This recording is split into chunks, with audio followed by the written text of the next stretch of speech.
The episode you are about to hear was originally recorded at an MSTU, epic marathon stream at Theory Underground. Theory Underground is a lecture course, ongoing research, seminar, and book publishing school buy-in for workers with earbuds and professionals who see no future in existing organizations, institutions, and movements. We are all about trying to understand the situation anew. This requires what Marx called the ruthless critique of everything in existence, including the left, Marxism, politics more generally, church, capital, modern schooling. It's all up for question. Whether you are an atheist or devoutly religious, whether you are in a political movement or party, or are independent, whether right or left or neither left nor right, you're welcome here. If you want to get more involved, there's two main ways to do that. To support the public and free content, you can become a patron over at our Patreon. But if you want to get involved, if you want to have special access to some of the course content that is only for members, or if you are interested in being a part of the discussions or being up for the turn, having us actually read your work, then you'll want to become a subscriber. Go to theoryunderground.com and get involved. Thank you. All right, so welcome to this special episode at Theory Underground. It's the birthday stream. Theory Underground is 2 years old. I'm 37. Anne is joining me so that we could talk about something that she was just saying is controversial and is going to trigger the libs. We've got Nance in the background here. Great to have him kind of like co-hosting, just in case the computer freezes up again. He'll have to take over. Save the day. But yeah, let's say something about this. So we were just addressing somebody was like, "Oh, you're getting into Louise Perry now. You know, she's all right."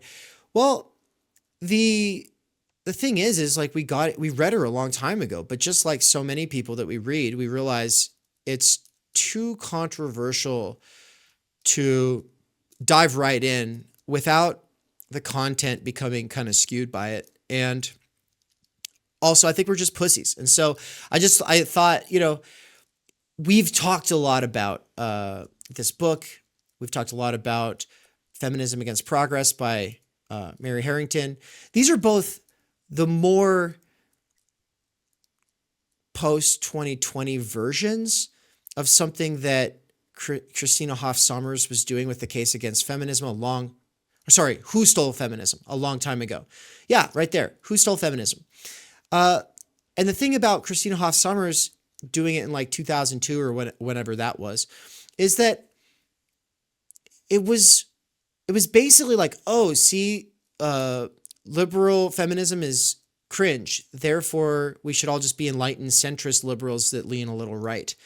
And packaged in this way that's like so oversimplifying that you can't really put her front and forward like an influence. But what she does in that book is powerful. You can't read just the first chapter of Who Stole Feminism without it being impactful. It's like, yeah, you like Simone de Beauvoir and you like Louise Irigaray and, you think that gender ideology is interesting. Okay, well, that's all good and great. But then there's this weird safetyist. Let's all use coloring books and constantly talk about, what's the example from Wicked when they're doing this podcast circuit, Anne? What's the thing that they just said about holding... Oh, you're muted. You holding space for the lyrics of Defying Gravity. Yeah. That kind of simpering HR like safety is... Like all the words that mean good things, but that have been captured and just turned into like, I almost want to say it's like insulting and infantilizing just towards like adults healing, holding space, trauma. It's like, what? Didn't you just say that you heard a teacher at a university or a professor at a university tell a student like, "Oh, I don't want this um assignment to traumatize you or to give you more trauma." Like these words that are important words are being like co-opted by, like, I'm sorry to say it, but like fragile individuals. No Yeah. jokes. Yeah. And, so for a while we've, tuned into this or that book that'll try to talk about this stuff. And, like Abigail Schreier with Bad Therapy, it's absolutely amazing, but also irreparable or irreversible damage. Her book on trans stuff is, these books offer an insight the left is absolutely incapable of taking on. People are so deeply habituated in just disavowing that there's anything real going on and just saying, "Oh, it's a right-wing boogeyman. People just hate change and they just can't accept people." But of course, like, it's never about the existence or validity of the dignity of human beings. It's about the co-option of a movement by the pharmaceutical, psychiatric, and surgical industries preying on children and turning it into a politicized issue like Pepsi versus Coke, except that people are getting their tits and dicks cut off, right? And then regretting it and crying and trying to sue back. And it's the next 10 years are going to be pretty fraught, but America has spoken, and the overwhelming majority of people are so disgusted by Democrats at this point that if they don't learn, then it's just going to get worse for them, because we all grew up thinking that mutilating a child's genitals was bad, and that kids, every girl I dated for like a decade, it seemed like, had written an essay about genital mutilation of girls in other countries. But now here we are in the 21st century, and we're being told if we're not uncritically for it, then blood is on our hands. So that's the priors. That's the triggering sort of priors to this conversation. But this is a little different, isn't it, Anne? Yeah. This book kind of, and the book we're referring to, if it hasn't been said already, is The Case Against the Sexual Revolution by Louise Perry. Kind of coming from this vein of thinkers who I think they all, like I'm talking, Christina Hoff Sommers, probably Nina Power, Mary Harrington, Louise Perry, all consider themselves to be these like feminists in the traditional sense, who have critiques against this fourth wave feminism, kind of the Me Too gender identity feminism that we're seeing. And so this book in particular is not so much about like gender ideology or transgender issues. It's not so much about critiquing feminism, but it is about the case against the sexual revolution, a new guide to sex in the 21st century. And it really takes on kind of the sexual promiscuity and uncritical acceptance of just 100% pro-sex, pro-sexuality, pro-fetish, pro-kink culture that exists within especially like liberal spaces. And with that, we end up seeing like what happened at the Pride Festival in San Francisco this year, which was like the kink zone, and people were being spanked and getting pissed on in public. And so like the manifestation of this culture results in like real life things that we see, or young girls just putting themselves on OnlyFans, or even like I go to the rec center at our local university where I have a gym membership, and like I'd hate to sound like I'm like shaming other people for the clothes that they wear, but I find it interesting like that most of the girls there are basically in bras and panties. And if they're not in panties, if they're not in pants that like are so short they look like underwear, they're in pants that literally are designed to go right up the butt crack. Like, I'm sorry I'm being graphic. I've never liked to be the type of person who's like critiquing what other girls are wearing, because I also consider myself like this kind of classical feminist, and I think the way that Perry and Harrington and Nina and Christine Hoff Sommers are. So I don't like to say that, and I'm not saying that to judge any individual person, but it's interesting to see like culturally where we're at. You know, I get students who come to class with cleavage on full blast, wearing tube tops, and it's like, that's interesting. That's an interesting thing to wear to class. What has happened culturally that has led to that? And so I think that this book kind of gets into this culture and critiques it. That was my little rant there. Yeah, that's great. That's great. Thank you. Yeah. Asafael, aka Jacob, says trans surgeries have some of the lowest rates of regret, which sort of pokes a major hole in the trans skeptical narrative. I love this like leftist knee-jerk downplay, disavow the mutilation of children thing that we see. Mandy says the average age of transition is 30.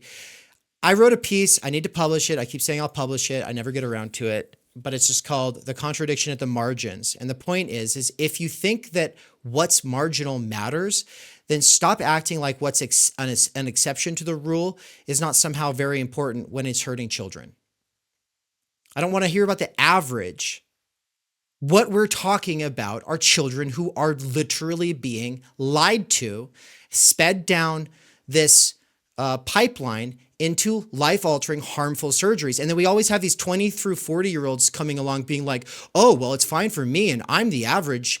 No, you're an exception. You're an extreme rarity in humanity. Just because you're the average of this extreme rarity doesn't mean that the extreme rarity of your demographic doesn't matter. It does matter when we're talking about the margins. We're talking about the margins that in forever, as long as it's a thing, will be the absolute death knell of any kind of large-scale structural change. The people who are downplaying and dismissing this, including Jacob and Mandy right now in the chat, you are the ones who are scapegoating trans people. So stop it. Stop putting them in the spotlight, in the crosshairs, in the, oh, everybody has to get on board with the exception to the norm, which are these children who have these huge regret rates. By downplaying and dismissing them. By downplaying and dismissing them, you are doing irrevocable damage to your own cause. But I mean, I'm going to be honest, it makes me happy that it is failing. And it makes me happy that you're failing, because until the left can learn to eat and own its L's like this one, like you can't just go all in on something like this and then turn off your critical brain. It deserves to lose. Deserves to lose. I want prove to me you actually care about children. Let's start with that. And stop lying to children and telling them they can be whatever they want. And stop telling children, or stop telling adults who have critical thinking capacities that we have to believe children. It's insane. It's absolutely insane. But that's a whole conversation we're going to get into during the last half of 2025, when Jake and I have had real life conversations about this. It gets this kind of heat turns up. But the thing is I don't understand why I'm repeating myself here. I got you to agree with me last time this conversation came up, that these are not the same things, and that this does matter, and that this no large-scale structural change is possible when you're telling parents they have to believe children. Like, so I just don't see. And I think why this is the main thing that, like, for Dave and I, that like concerns us is the fact that there are any detransitioners in the group that's going to say we have to care about the minority in the margins. Well, like, detransitioners are the minority in the margin of this minority in the margin, but then right, like, seemingly in the discourse there's no talk about it, and so it's just like it all has to be taken into consideration and taken seriously. Like the fact that it's happening at all, and the fact that we're seeing it at just such rapid rates, and like just seemingly average people, a lot, especially like biological females wanting to like get their breasts removed, and like the side effects that come from something like puberty blockers is just an issue that I think needs to be taken seriously because of the side effects. I mean, we just ran into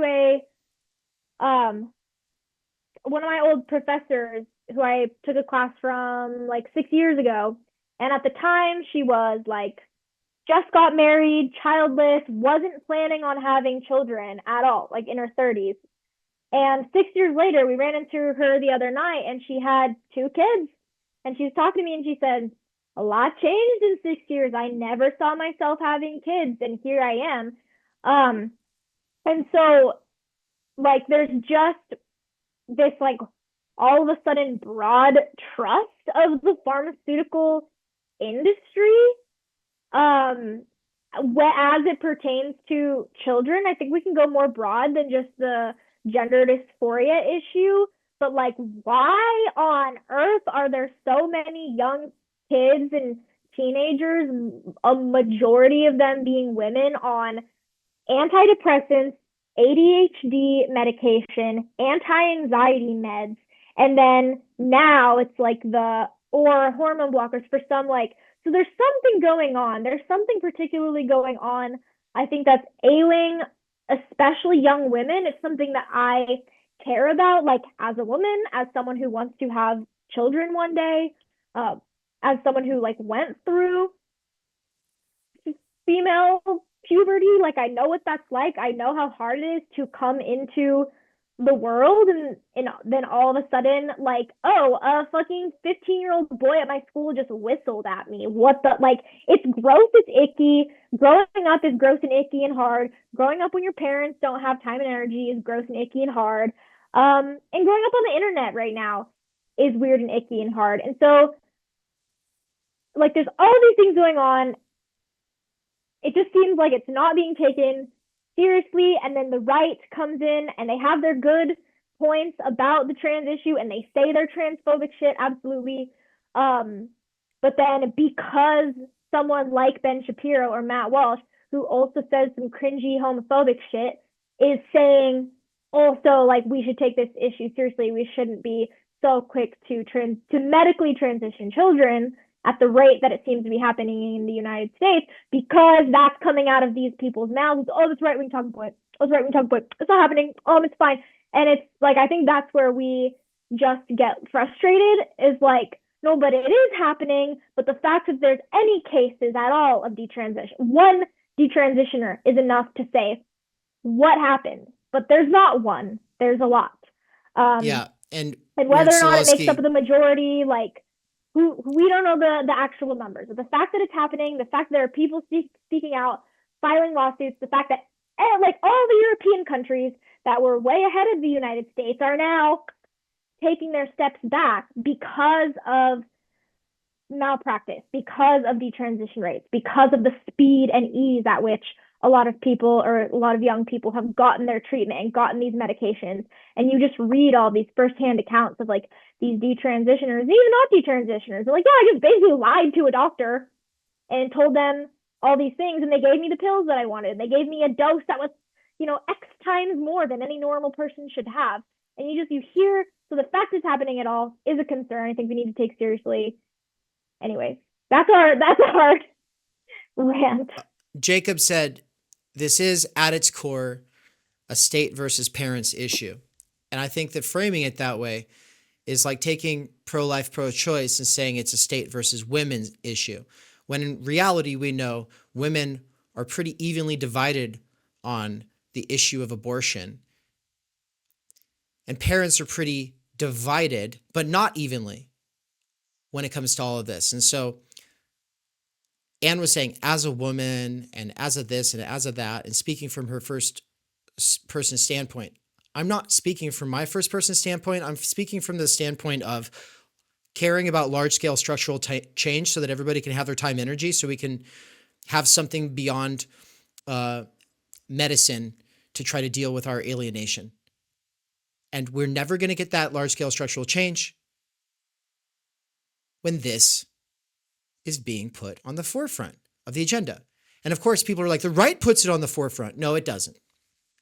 It does insofar as it points out that this is a losing battle for the left, that it's doubled down on, but it has doubled down on it. Which is why I'm so glad I'm not a leftist right now. Oh my God, what a terrible time to be a leftist. What a thing to have to deal with. But of course, you know, it'll probably be 5 years before people just get really quiet about this. But, you know, AOC already took the pronouns out of her bio, so things are changing. But I think that this goes deeper in a sort of sense. Louise Perry is not just focused on the sensational extremes.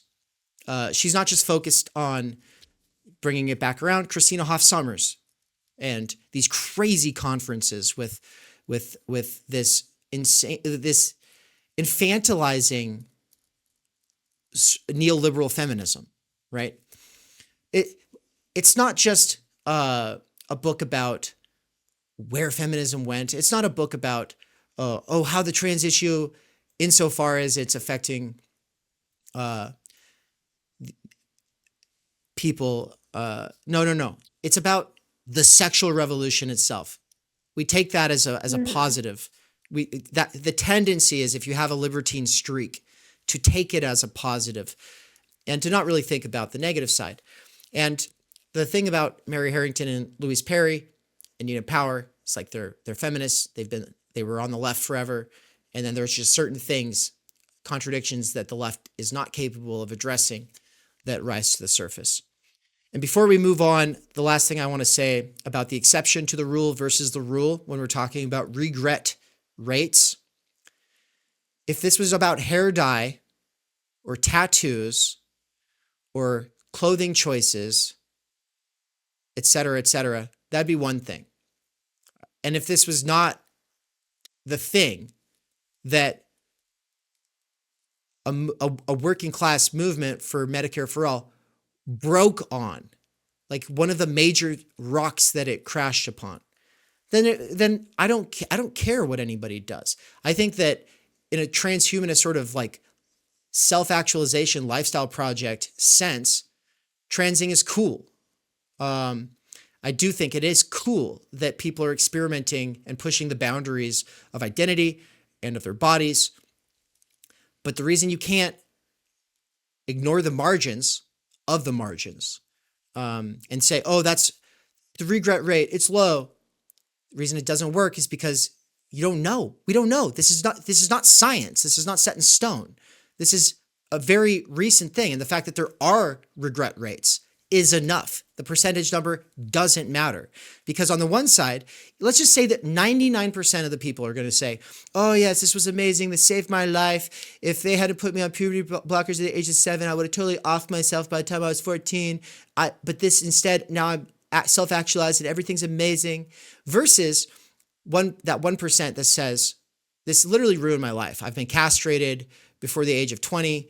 Now I'm 30. I really want to have kids. I don't get to. I'm really mad about it. I got lied to. I got misdiagnosed because I was autistic and gay, but I was not trans, and that was fucked up. And they hurried me through the pipeline too quick, which is not the experience of a lot of people who can't get hurried along fast enough. But no, I got hurried along very quickly, and I was able to get on this regime of blah, blah, blah, medications, hormones blocker, whatever, surgeries.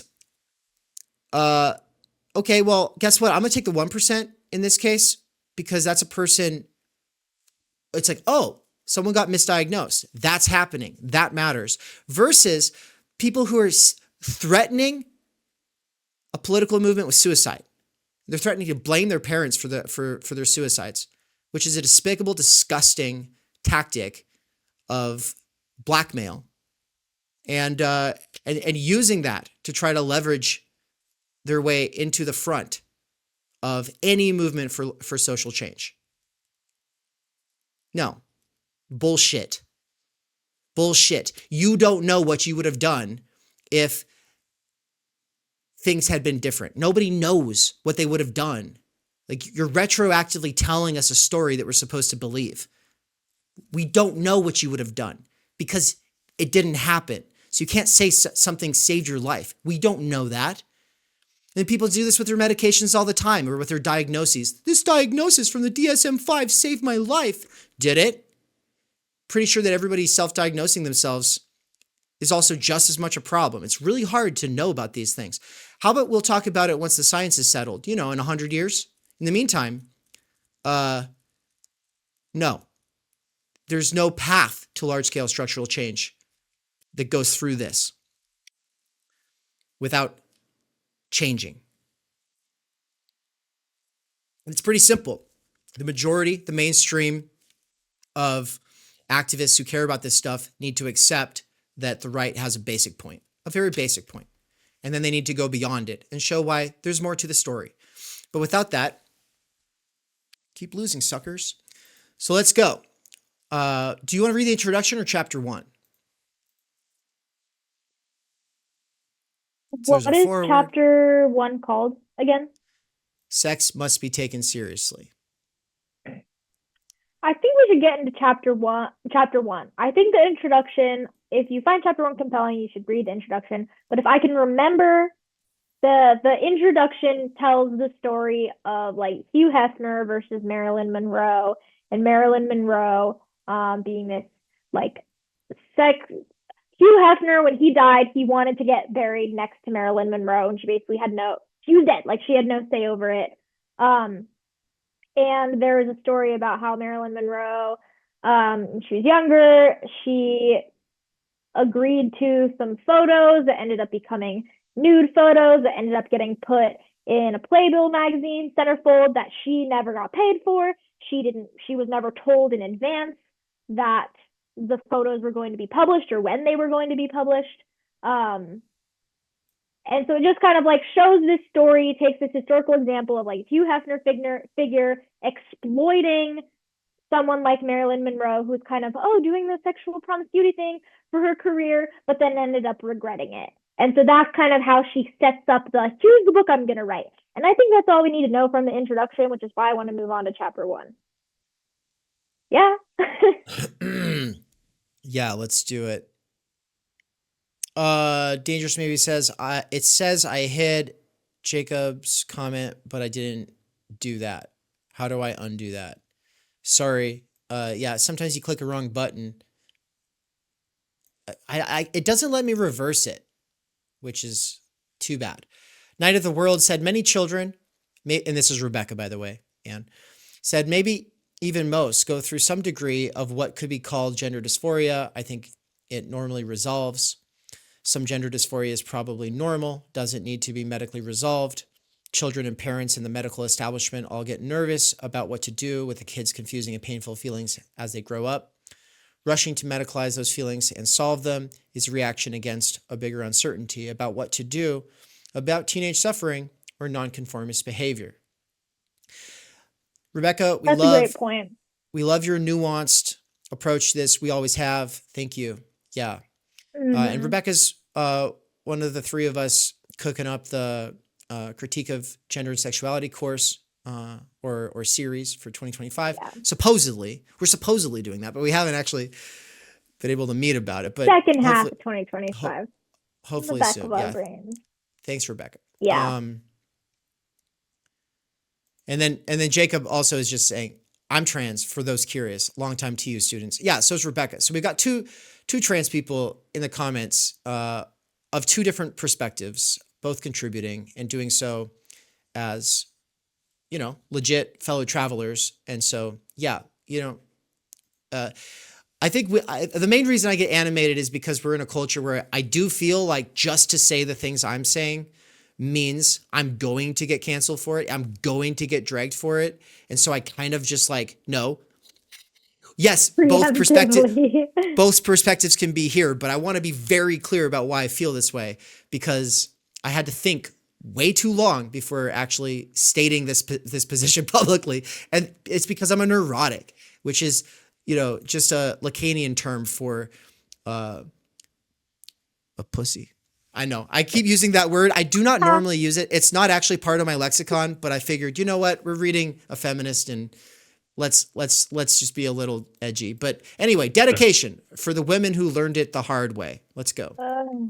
I cannot see this. Can't see it? You may zoom in? No, it like didn't move. It's just showing the cover for me on Zoom. For real? Oh, let's see if I Yeah. can refresh it for you. Yeah. Let's just do a refresh. How about now? Okay, there we go. Yeah, now it's going. Do you want to read the quotes at the beginning? Yeah. This is the beginning of chapter, or this is just the quotes at the beginning of the book. Hold on. Okay.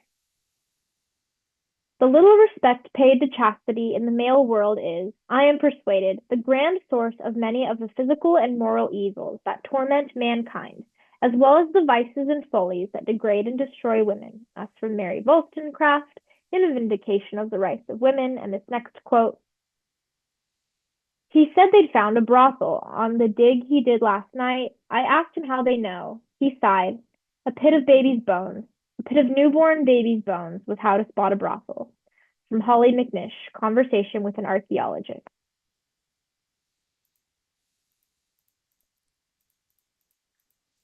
The forward is by someone else anyway. Let's get after it. Chapter 1. Sex must be taken seriously. Chapter 1. Yeah. Okay, I spoiled chapter 1. Sex must be taken seriously. Hugh Hefner and Marilyn Monroe, the two icons of the sexual revolution, never actually met, but they were born in the same year and laid to rest in the same place, side by side.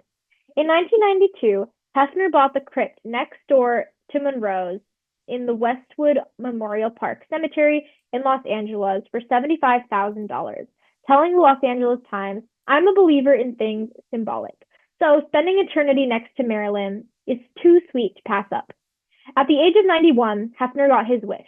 The long-dead Monroe had no say in the matter, but then she had never been given much say in what men did to her over the course of her short life.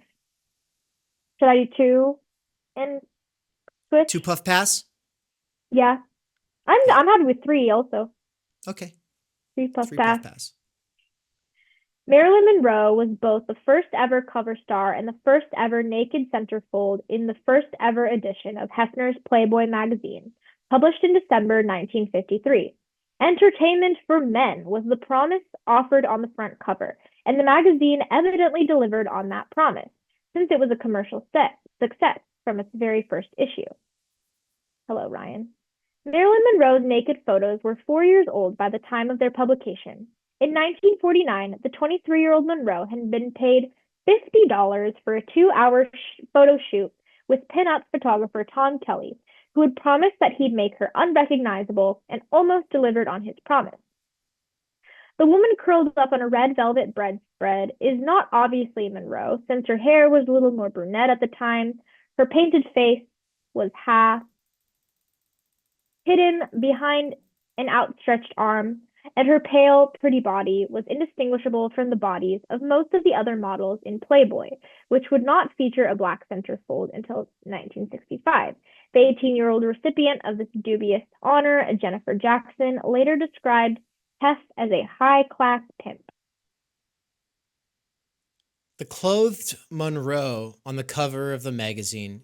By the way, it's crazy. I didn't know that Hugh Hefner got buried next to her. Like, and said some sleazy ass shit about it. Like, can you imagine if that happens to me, guys? Move my bones. I need someone to like grave rob and relocate me. Hell, I'm gonna get cremated just to avoid this. I swear to God, any one of you guys tries to get buried next to me, I'm gonna climb out of that coffin. Can I do it? You can. Okay, I would Okay. I'd spend eternity next to you. Yeah. Nance said, "I got you, fam." The clothed Monroe on the cover of the magazine beckoned in readers with the promise of a full-color nude photo of the actress for the first time in any magazine. And Hefner later said that her centerfold was the key reason for the publication's initial success. Monroe herself was humiliated by the photo shoot, which she resorted to only out of desperate need for money, signing the release documents with a fake name. Hefner didn't pay her to use her images and didn't seek her consent before publishing them. Monroe reportedly told a friend that she had never even received a thank you from all those who made millions off a nude Marilyn photograph. I even had to buy a copy of the magazine to see myself in it. The course of these two lives show us in perfect vignette the nature of the sexual revolution's impact on men and women. Monroe and Hefner both began in obscurity and ended their lives rich and famous, having found success in the same city and at the very same historical moment. But while Hefner lived a long, grubby life in his mansion with his playmates, Monroe's life was cut short by misery and substance abuse. As the radical feminist Andrea Dworkin later wrote, oh, here we go, we get some Dworkin. She grinned, she posed, she pretended. She had affairs with famous and powerful men.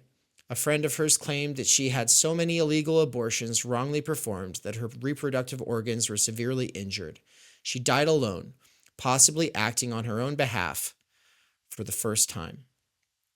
Her lovers in both flesh and fantasy had fucked her to death, and her apparent suicide stood at once as accusation and answer.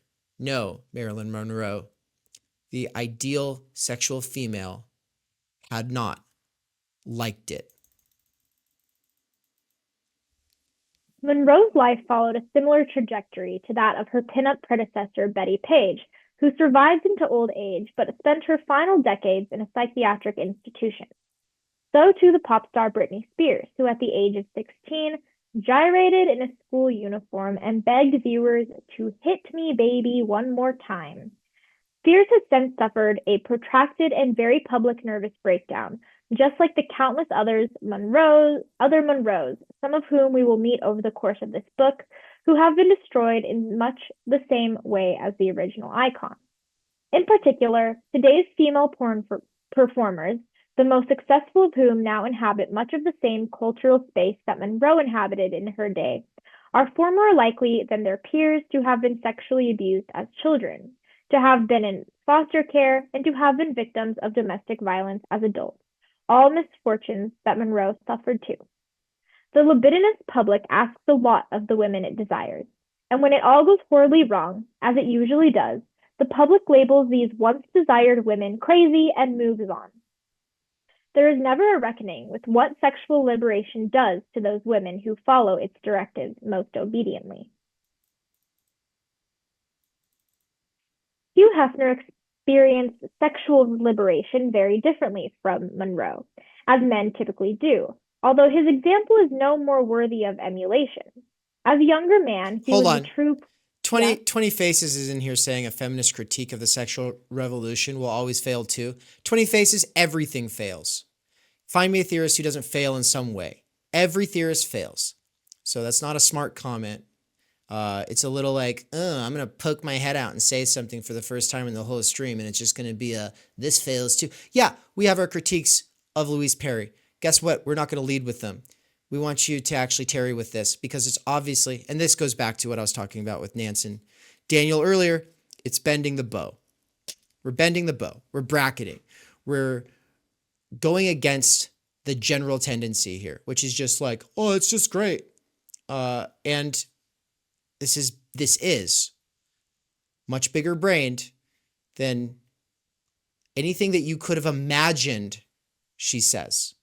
So you actually just have to open your brain, tarry with it, write a paper about it later. Now let's go. Hugh Hefner experienced sexual liberation very differently from Monroe, as men typically do, although his example is no more worthy of emulation. As a younger man, he was the true playboy, handsome, charming, and envied by other men. He lived the fantasy of a particularly immature adolescent boy, hosting parties for his celebrity friends in a garish grotto, and then retiring upstairs with his harem of identical 20-something blondes. He supposedly once said that his best pickup line was simply the sentence, "Hi, my name is Hugh Hefner." Beast mode. Anne doesn't like it. But come on. Not in this context. Come on. That's funny. All right. Unlike Monroe, Hefner lived to grow old, and as he did so, lost much of his glitter. By the end of his life, he was more often publicly portrayed as a pathetic figure, and various former playmates provided the press with unflattering accounts of life in the Playboy Mansion. Jill Ann Spaulding, for instance, wrote of the elderly Hefner's uninspiring sexual performance, "Hef just lies there with his Viagra erection. It's just a fake erection. And each girl gets on top of him for 2 minutes while the girls in the background try to keep him excited. They'll yell things like, 'Fuck your daddy! Fuck your daddy!'" Wow. These are the kinds of stories people are going to tell about me. I know it. No, I'm just kidding. I'm just joking. Yeah. Other women spoke of but for real, the guy should have found out about philosophy. I think that this is where Studebaker and his point about how we have to move to other kinds of love and drive than just eros, right? Like he says, eros is not enough. We need philia, we need agape, I think that there might be something to that because this is just pure eros. I know from a certain Lacanian perspective, everything's eros, but also there's a certain kind of unflattening I think that could happen with the concept of love and drive and their relations. That could be the project of the next 20 years. So, I'm not going to get ahead of myself here, but anyway. Other women spoke of soiled mattresses, a bizarre playmate uniform of matching pink flannel pajamas, and carpets covered with dog feces. It was revealed that Hefner took an obsessive and coercive attitude towards many of his girlfriends, dictating how they wore their hair and makeup, keeping a detailed log of all his sexual encounters, and becoming angry if refused sex. His acolytes forgave Hef when he was still young and attractive, but as time went on, he was revealed to be little more than a dirty old man. The glamour of the playboy, or the fuckboy in modern slang, doesn't last forever. Hefner's reputation may have diminished over time, but he never experienced any guilt for the harm he perpetuated. Asked at the age of 83 by the New York Times if he regretted any of the dark consequences of the Playboy revolution he set in motion, Hefner was confident in his innocence. It's a small price to pay for personal freedom. By which he meant, of course, personal freedom for men like him. Just want to make a quick aside. Men like him are rich men. This kind of behavior doesn't work out long term for guys who aren't billionaires. Yeah. After his death in 20... Oh, yeah, I thought you were going to go. Yeah. After his death in 2017, the original Playboy was described again and again in the press as a complex figure. The Huffington Post wrote of his contradictory feminist legacy, and the BBC asked, was the Playboy revolution good for women? One British journalist argued that Hefner had helped push feminism forward. Hefner took a particularly progressive stance to the contraceptive pill and abortion rights, which the magazine often plugged and kept readers up to date with the struggles women were facing. Leading up to the legislation of abortion in 1973, Playboy featured at least 30 different commentaries on the Roe v. Wade case and large features from doctors. None of these eulogists seem to recognize that Hefner's commitment to decoupling reproduction from sex had nothing to do with the commitment to women's well-being. Hefner never once campaigned for anything that didn't bring him direct benefit, and when fear of pregnancy was one of the last remaining reasons for women saying no, he had every reason to wish for a change that would widen the pool of women available to him. I'll read one more. Marilyn Monroe was scraped out again and again by backstreet abortionists because she died almost a decade before the pill was made available to unmarried women in all American states. Playboy magazine existed for 20 years in a country without legalized abortion. The sexual revolution began in a society fresh from the horrors of the Second World War and enjoying a new form of affluence. but its outriders initially bore a lot of illegitimate children and suffered a lot of botched abortions. The 1966 film Alfie stars a gorgeous young Michael Caine bed hopping around London and enjoying the libertine lifestyle promised by the swinging 60s. But his actions have consequences, and in the emotional climax of the film, Alfie cries as he is confronted with the grisly product of a backstreet abortion he has produced for one of his birds. The story of the sexual revolution isn't only a story of women freed from the burdens of chastity and motherhood, although it is that. It is also a story of the triumph of the playboy, a figure who is too often both forgotten and forgiven, despite his central role in this still recent history. Second-wave feminists were right to argue that women needed contraception and legalized abortion in order to give them control over their reproductive lives, and the arrival of this technology was a good and needful innovation, since it has freed so many women from the body-breaking work of unwanted childbearing. But the likes of Hefner also wanted this technology and needed it if they were to achieve the goal of liberating their own libidos while pretending that they were liberating women. So it's an alliance between guys like Hefner, eugenicists, and specifically eugenicists who want to talk about overpopulation being the cause of poverty, which is ridiculous, and then women who just don't want to have unwanted children, which are that's the most understandable of those three categories. Yeah, and like I know this comes up later in the book, so I'll talk about it briefly here. This talk of contraception and birth control, which is it's a good thing. But the point that Perry makes about it is that she kind of mentioned it there, but she goes on later in the book that like that's a really good reason for a woman to say no and be firm on her no, is if like no, because this could lead to a child and I am the one, like as the woman who would have to bear that responsibility for the most part for 9 months. And so just the like she doesn't necessarily make the point though. I think she argues get off the pill. Like whether or not birth control itself is like a good or bad thing, the consequence is that now hookup culture, it's so much easier. There's way less reasons, valid reasons from from that perspective that a woman has to say no. It's like, well, no chance or very small chance of getting pregnant because of contraception. And then going back to even what we were talking about, just the like widespread acceptance and like trust of pharmaceutical companies that we're like seeing seemingly in the last 10 years. I stopped taking the birth control pill a few years ago because I just did my own research and like thinking about it, I was like, I would love to not have like weird chemicals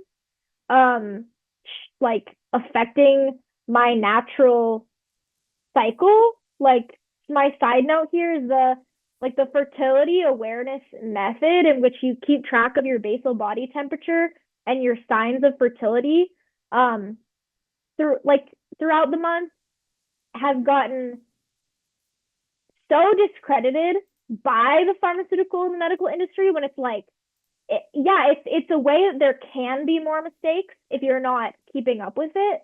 But if you are, it's like the birth control pill is also not 100% effective. Nothing's 100% effective.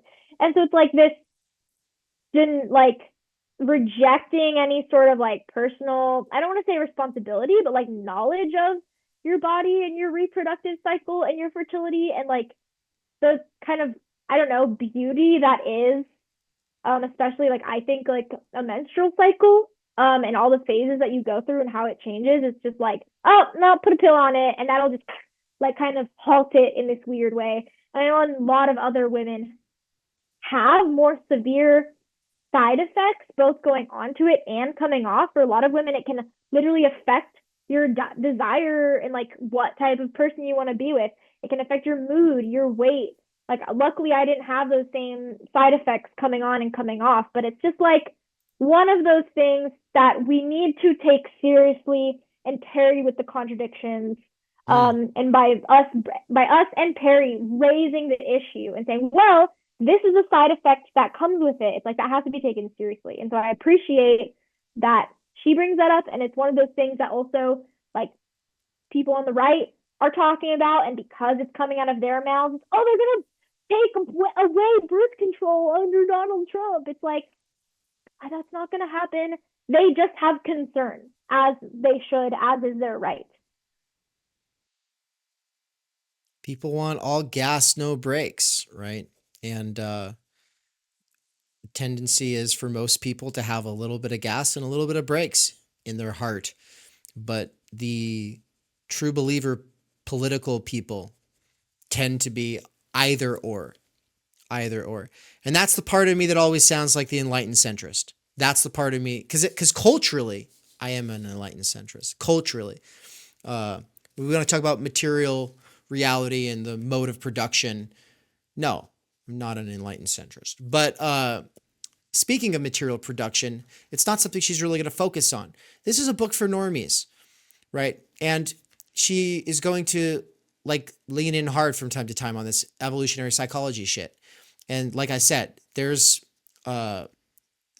something that needs to be done between theory and evil psych, because there's something there, but it's also slippery.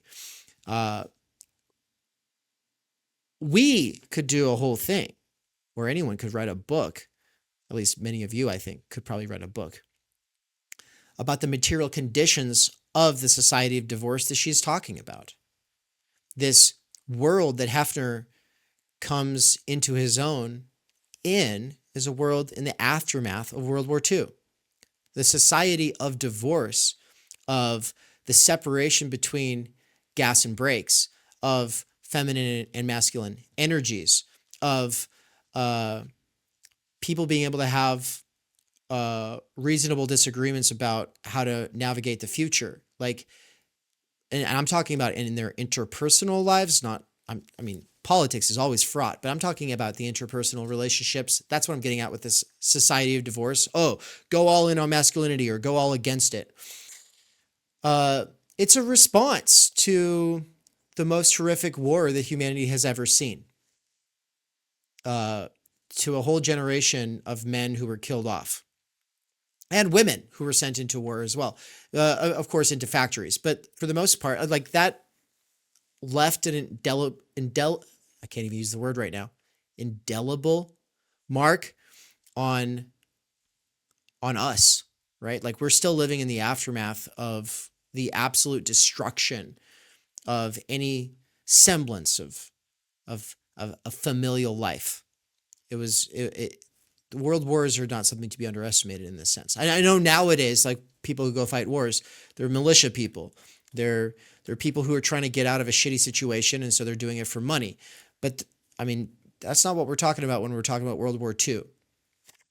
And so that's part of the material reality that is a precursor to all of this. And she does touch on it, but she's not talking about capital. She's never, I think, going to do it quite the way we would. But let's keep going. Your turn or my turn? I'll go. Sexual liberalism and its discontents. In Sophocles' Antigone, a play particularly attentive to the duty and suffering of women, the chorus sings that nothing that is vast enters into the life of mortals without a curse. The societal impact of the pill was vast, and 2 generations on, we haven't yet fully understood both its blessing and its curse. There have been plenty of periods in human history in which the norms around sex have been loosened.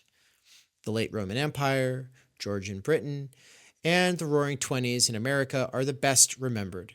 But these phases of licentiousness were self-limited by the lack of good contraception, and thus straight men in pursuit of extramarital sex were mostly obliged to seek out sex either with women in prostitution or with the small number of eccentric women who were willing to risk being cast out permanently from respectable society. The Bloomsbury set, for instance, who famously lived in squares and loved in triangles, had plenty of illicit sexual encounters. They also produced a lot of illegitimate children and were protected from destitution only as a result of the privileges of their class. But the sexual revolution of the 1960s stuck, and its ideology is now the ideological sea we swim in, so normalized that we can hardly see it for what it is.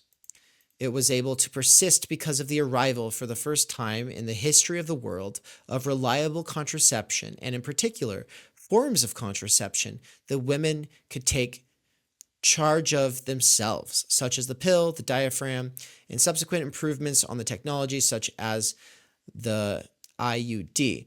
Thus, at the end of the 1960s, an entirely new creature arrived in the world, the apparently fertile young woman whose fertility had in fact been put on hold.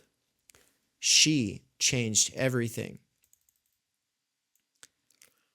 This book is an attempt to reckon with that change, and to do so while avoiding the accounts typically offered by liberals addicted to a narrative of progress or conservatives addicted to a narrative of decline.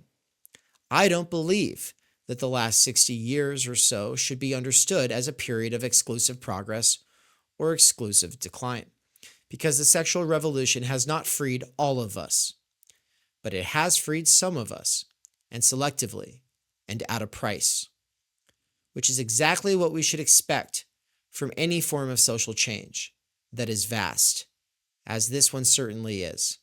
And although I am writing against a conservative narrative of the post-1960s era, and in particular, those conservatives who are silly enough to think that returning to the 1950s is either possible or desirable, I am writing in a more deliberate and focused way against a liberal narrative of sexual liberation, which I think is not only wrong, but is also harmful. My complaint is focused more against liberals than conservatives for a very personal reason. I used to believe the liberal narrative. As a younger woman, I held the same political opinions as most other millennial urban graduates in the West. In other words, I conformed to the beliefs of my class, including liberal feminist ideas about porn, BDSM, hookup culture, evolutionary psychology, and the sex trade, which will all be addressed in this book. I let go of these beliefs because of my own life experiences, including a period immediately after university spent working at a rape crisis center.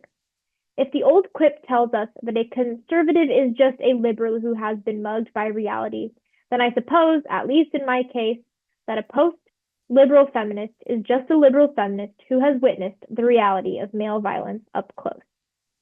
Oof. I'm using the term liberal feminism to describe a form of feminism that is usually not described as such by its proponents, but nowadays are more likely to call themselves intersectional feminists. But I don't think that their ideology actually is intersectional, according to Kimberly Crenshaw's original meaning, and that it does not properly incorporate an analysis of other forms of social stratification, particularly economic class. The advantage of using liberal feminism instead is that it places these 21st century ideas within a longer intellectual history, making clear that this is a feminist iteration of a much grander intellectual project, liberalism.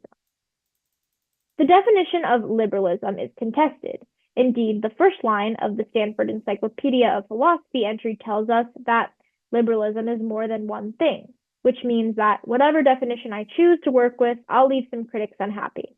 But I'm reluctant to bore readers by offering a long-winded defense of my working definition, so I'll be brief. I'm not using liberal as shorthand for left wing. In fact, far from it. By the way, her analysis here, even though it is for normies, is surprisingly deep, nuanced, sophisticated, and people could take note, I think. All of you who like to write theory, but have your place in like the working class, and you don't want to lose touch with the people in your life who you know, which is easy when you're spending a lot of time reading Being and Time and Totality and Infinity and Jacques Lacan, right? Like it's really easy to kind of become unintelligible to people who aren't enmeshed in all of that. Well, when we're thinking about doxological artifacts, like mainstream bestseller types of books, we should never just look at ideology, implicit, explicit, obscene, underside, whatever. It doesn't matter. The other thing to always be paying attention to is how do you take an important theoretical distinction and get it through to your audience that is not already knowledgeable about that theoretical distinction. And the way she's navigating the usage of liberal and conservative here, and then turning it into the more traditional sense, and the way she's dealing with this, I think it's smart. I think it's impressive, and I like how she brings us into conversation with Patrick Deneen. But let's go. I'm not using liberal as shorthand for left wing. In fact, far from it. The American post-liberal political theorist Patrick Deneen describes economic liberalism and social liberalism as intertwined, with a liberal cultural elite and a liberal corporate elite working hand in hand. Today's corporate ideology, this is a quote, today's corporate ideology has a strong affinity with the lifestyles of those who are defined by mobility, ethical flexibility, liberalism, whether economic or social, a consumerist mentality in which choice is paramount, and a progressive outlook in such rapid change and creative destruction are the only certainties. And I just want to say, these are the things that college teaches you, right? So you've already learned to leave your hometown, in most cases, and then you're becoming ethically flexible and mobile and economic or socially liberal, and you're developing your consumer mentality, usually through, these very rarefied ways of consuming things, right? Ideologically or at Whole Foods, it doesn't matter. In which choice is seen as the most important thing, right? This progressive outlook raises choice to the highest level.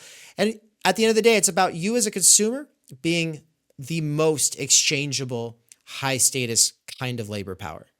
And being the most exchangeable is also, I think of Sahil and his interventions at Capital Mondays with me and Nance.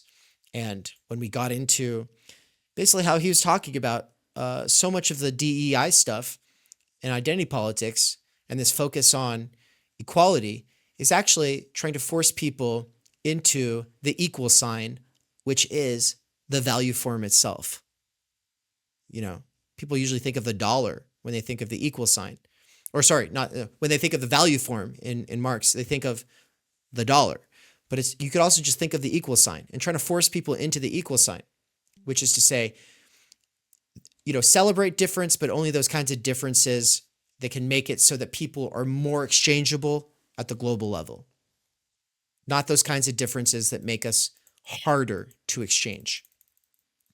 Post-liberals such as Deneen draw attention to the costs of liberal socialism, a political project that seeks to free individuals from the external... liberalism. Sorry. What did I say? Liberal socialism. Oh, thank you. Yeah. Yeah. Patrick, so post-liberals such as Deneen draw attention to the costs of social liberalism, a political project that seeks to free individuals from the external constraints placed on us by location, family, religion, tradition, and even, and most relevant to feminists, the human body. In that sense, they are in agreement with many social conservatives. But post-liberals are also critical of the other side of the liberal coin, a free market ideology that seeks to free individuals from all of these constraints in order to maximize their ability to work and consume. I talked about how she doesn't talk about the mode of production enough, but it's clear that when she's talking about this, she is thinking like us in the relations to production and our relation to the mode itself, and that's beautiful. And so I want to eat my words. The atomized worker with no commitment to any place or person is the worker best able to respond quickly to the demands of the market. This ideal liberal subject can move to wherever the jobs are because she has no connection to anywhere in particular. She can do whatever labor is asked of her without any moral objection derived from faith or tradition. And without a spouse or family to attend to, she never needs to demand rest days or a flexible schedule. And then with the money earned from this rootless labor, she is able to buy consumables that will soothe any feelings of unhappiness, thus feeding the economic engine with maximum efficiency. Oh, dude, that last paragraph, I want to clip it and ship it, hang it on the wall. We cannot forget that she said that like I did earlier. No, that's beautiful. Liberal feminism takes this market-oriented ideology and applies it to issues specific to women. For instance, when the actress and campaigner Emma Watson was criticized in 2017 for showing her breasts on the cover of Vanity Fair, she hit back with a well-worn liberal feminist phrase. Feminism is about giving women choice. It's about freedom. For liberal feminists such as Watson, that might mean the freedom to wear revealing clothes and sell lots of magazines in the process, or the freedom to sell sex or make or consume porn, or pursue whatever career you like, just like the boys. With the right tools, freedom from the constraints imposed by the female body now become increasingly possible. Don't want to have children in your 20s or 30s? Freeze your eggs. Called away on a work trip postpartum? FedEx your breast milk to your newborn. Want to continue working full-time without interruption? Employ a live-in nanny, or better yet, a surrogate who can bear the child for you. Like, these types of things Dave and I were just talking about recently, and it gets back to the idea of nurture and natality. Like, those are very important, not just, I think, biologically for a baby to have like skin to skin contact and have your mother or father, but like have someone come to you when you are crying and hold you and be there for you in this time where you're like, what the heck? I was in this nice, warm, cozy womb for 9 months, and now I'm like, what the heck? It's cold and weird out here. Like, it's biologically important, but it's also like just a beautiful thing. I think the like love and the bonds that are able to come from being there, nurturing a baby and having a family, like it's something beautiful. It's something that humans for all of time have done and will continue to do. And so this like, oh, freeze your eggs. Oh, just ship your breast milk away because the boss man won't let you have maternity leave. It's like, that's fucked up.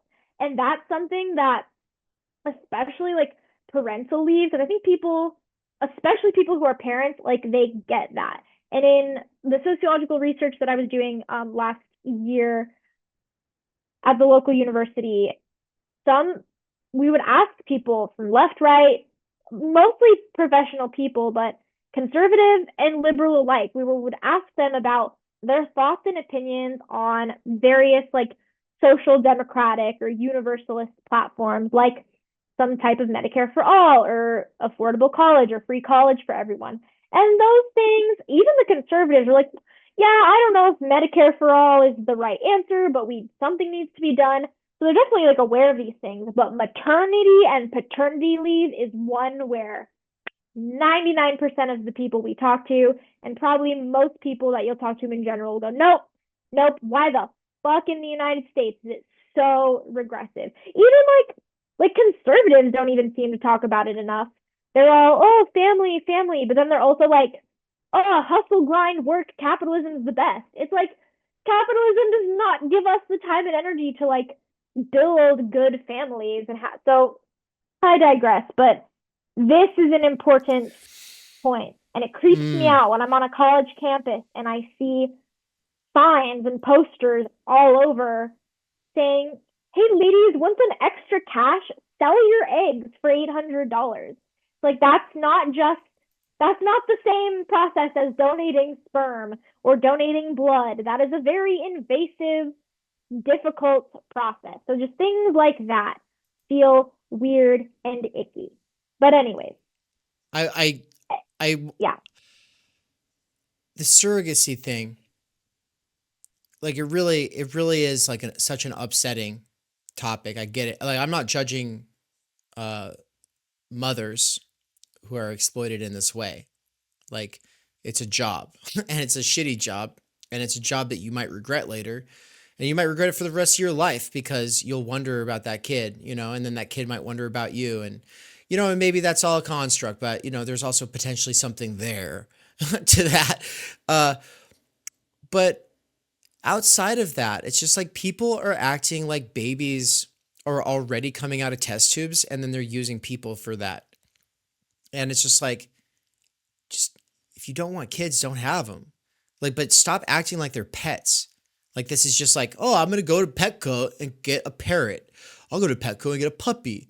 I'll go to wherever and get a baby. It's just like, dude, this is like a crazy ancient right that you're just acting like. It's just peak consumerism is, I guess, what I'm saying. But I'm not blaming individuals. I'm just saying, like she is, like, there's a market logic to it.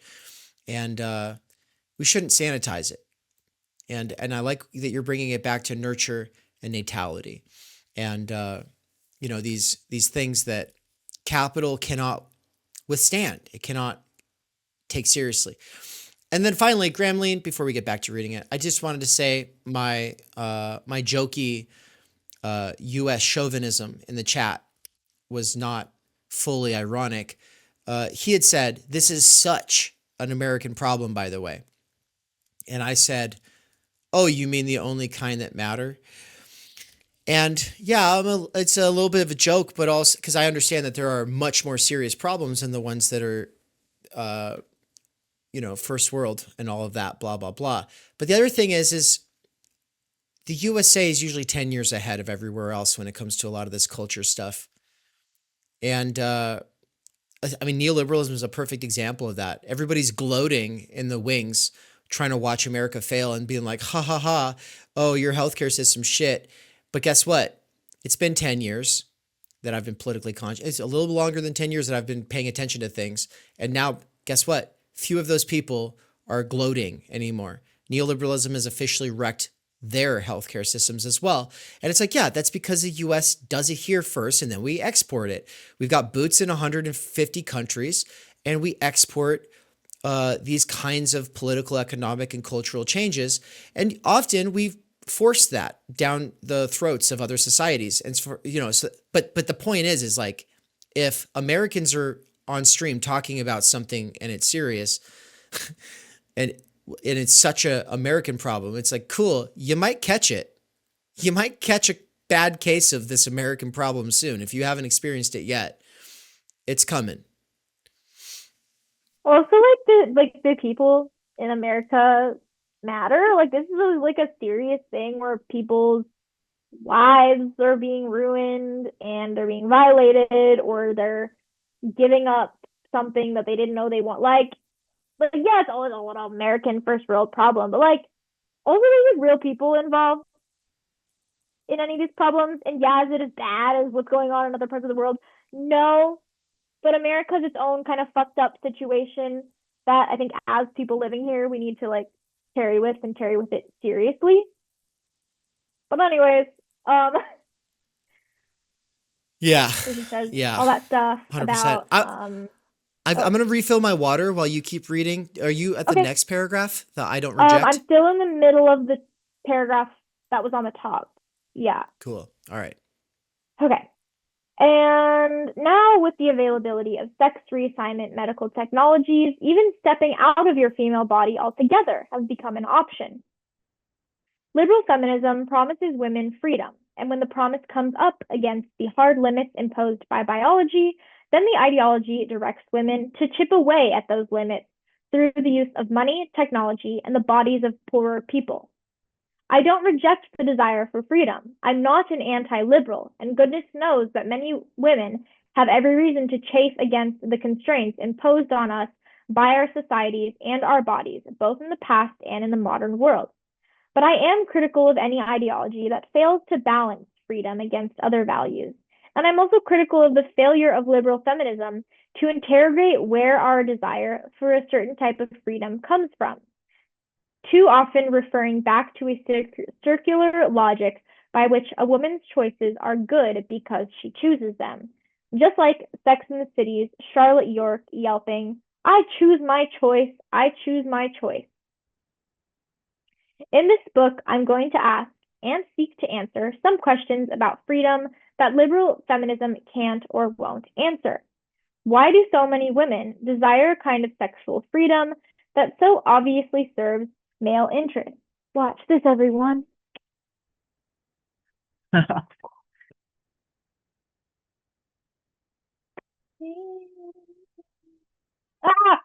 fricked it up. I fucked it up. I need you. Oh God.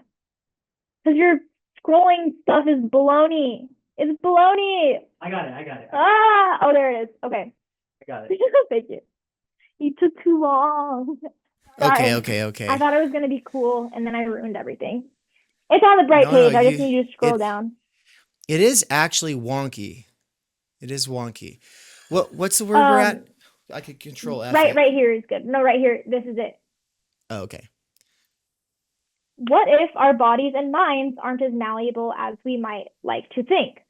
What do we lose when we prioritize freedom above all else? And above all, how should we act given all this? I feel like that one, what if our bodies and minds aren't as malleable as we might like to think? Like for me, that is the biggest issue.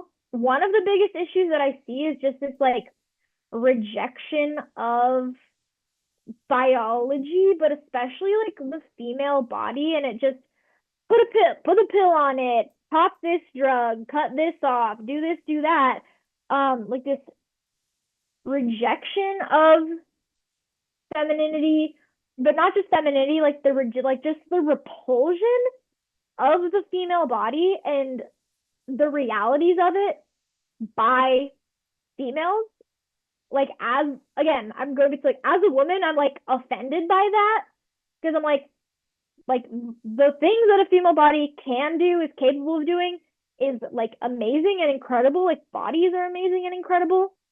And I think we need to take them seriously and the issues that come with that. And like, especially I think being a woman, it comes with being so much more aware of your body because of like the menstrual cycle, or because of like, here I was the other day at a coffee shop in my zone. I was grading. I was so focused, but I was having like these horrible cramps where I couldn't sit upright. And it like I had to go home.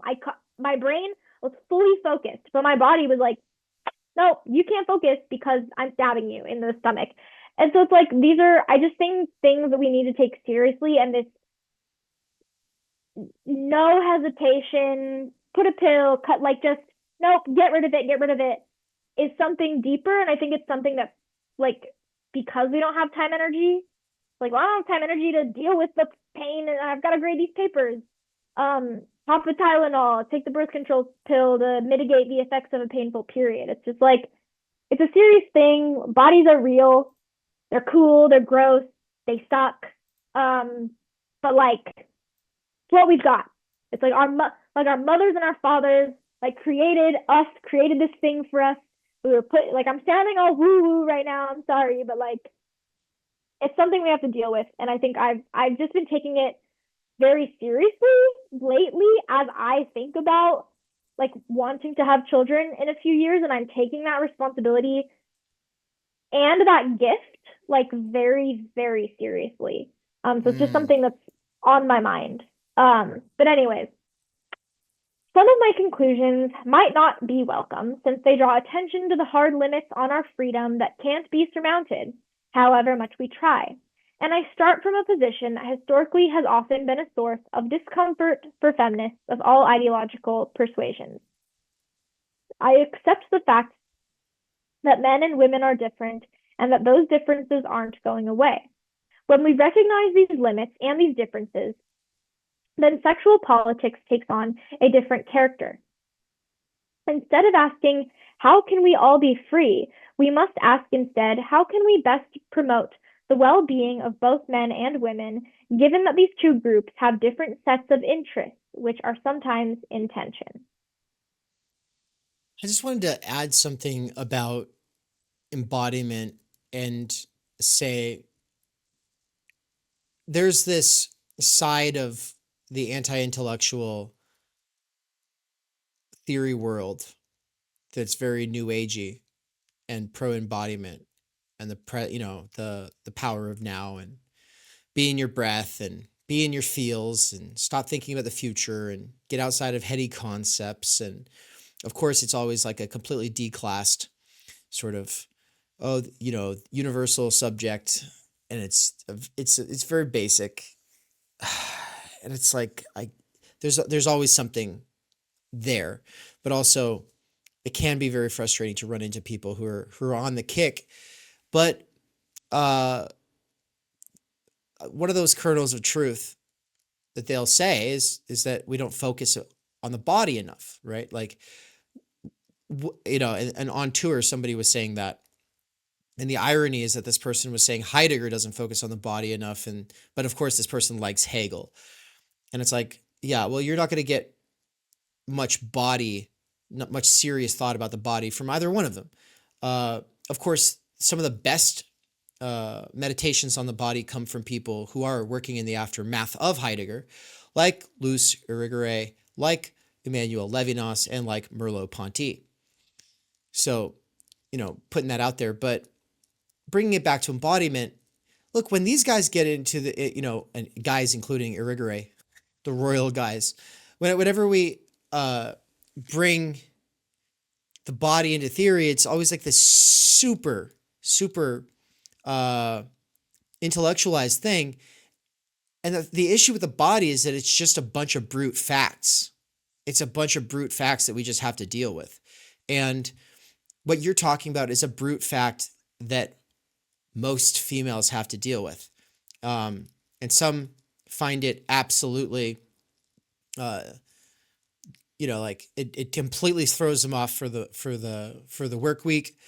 Others, it's manageable. And I'd say most of the people I know who are females have downplayed it.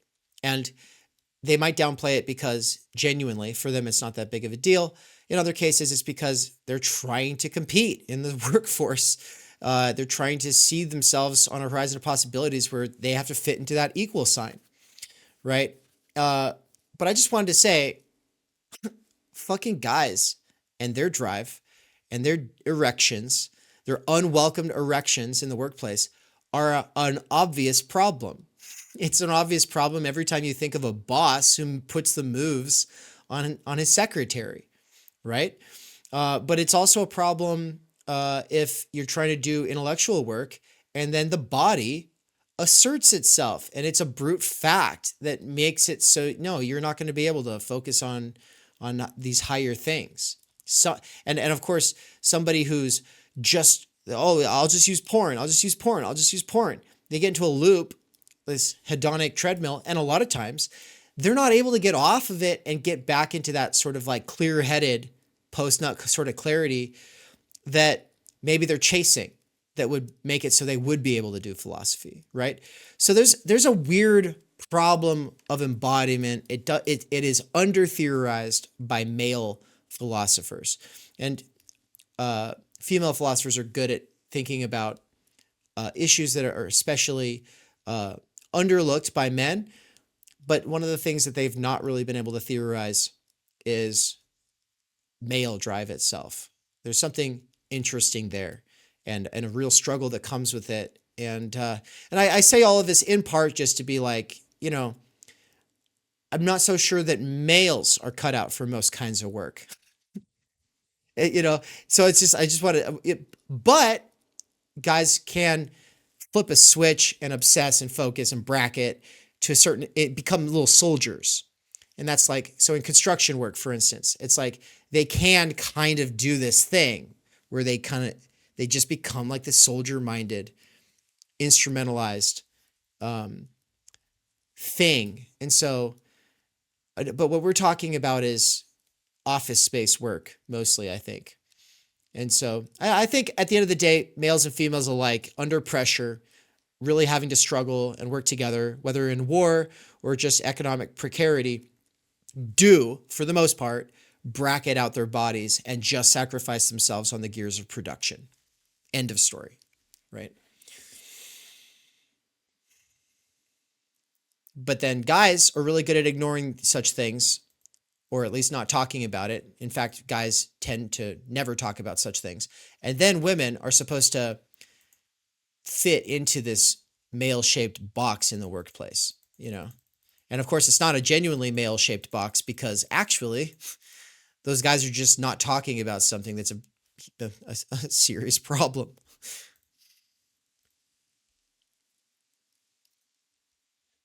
Yeah. Yeah. Yeah. Are we gonna Chat's keep going? chat's Do we going crazy. we I have can't keep time? up with it though. Graham Lean said, "Are you grappling with the male struggle?" All my life, Graham. All my fucking life. You better bet. You better bet. Sexual disenchantment. This is still chapter 1, right? This is just sections I of guess chapter 1. so. Yeah. Yeah. I think yeah, we get to keep going. Okay. Sexual Yeah. disenchantment. I'm going to argue in this book that Western sexual culture in the 21st century doesn't properly balance these interests. Instead, it promotes the interests of the Hugh Hefners of the world at the expense of the Marilyn Monroes. How about of the millions of girls and women who will never get to become rich or famous like Marilyn Monroe? But yes, 100%. And the influence of liberal feminism means that too many women don't recognize this truth, blindly accepting Hefner's claim that all the downsides of the new sexual culture are just a small price to pay for personal freedom, which suits the likes of Hefner very nicely, since playboys like him have a lot to gain from the new sexual culture. It is in their interests to push a particularly radical idea about sex that has come out of the sexual revolution and has proved remarkably influential despite its harms. This is the idea that sex is nothing more than a leisure activity, invested with meaning only if the participants choose to give it a meaning. Proponents of this idea argue that sex has no intrinsic specialness, that it is not innately different from any other kind of social interaction, and that it can therefore be commodified without any trouble. The sociologist Max Weber described the disenchantment of the natural world that resulted from the Enlightenment as the ascendance of rationality stripped away as the ascendance of rationality stripped away the sense of magic that this enchanted garden had once held for pre-modern people. In much the same way, sex has been disenchanted in the post-1960s West, leaving us with a society that ostensibly believes that sex means nothing. Sexual disenchantment is a natural consequence of the liberal privileging of freedom over all other values, because if you want to be truly free, you have to take aim at any kind of social restrictions that limit you, particularly the belief that sex has some unique intangible value, some specialness that is difficult to rationalize. Quick side note, this fact that she sees that there is this privileging of a certain kind of freedom over all other values is a super important thread. I'm glad that she picks up on it. It's something that I think about every day and have for at least the last 5 years. And yeah, it's like different people have different kinds of value prioritization. Gefinligkeit gerrymandering, which we'll get into later on stream, is part of how we all prioritize at our most fundamental level different kinds of values over others, right? And so if you're interested in critiques of freedom, the sort of liberal definition of freedom, then look no further than Underground Theory, this book right here, edited by Anne Snellgrove McKerracher, right here with us, folks.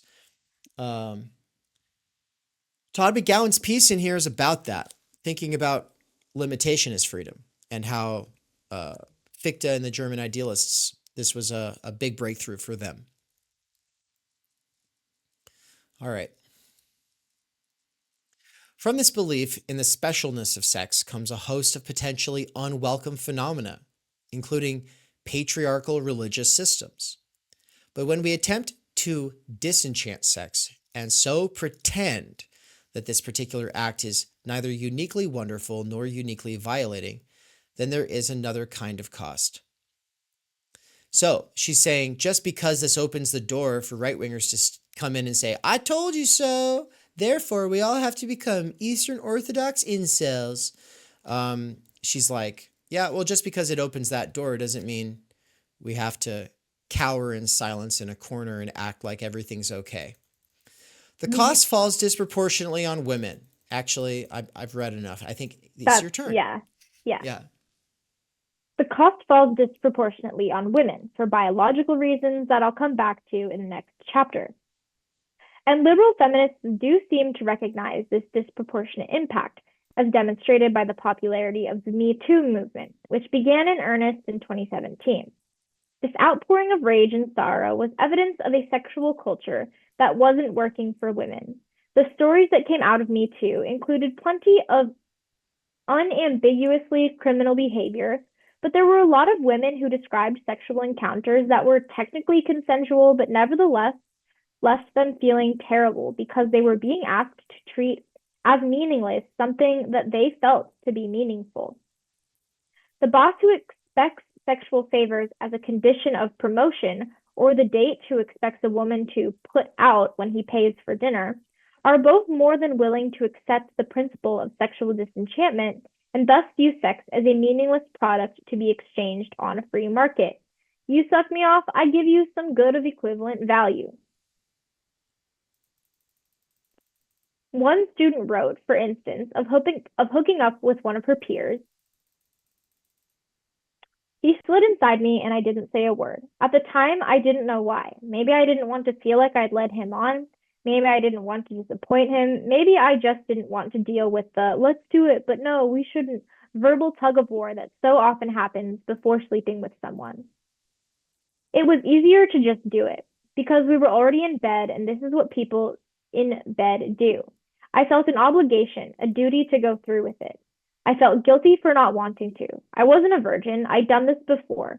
It shouldn't have been a big deal. It's just sex, so I didn't want to make it one.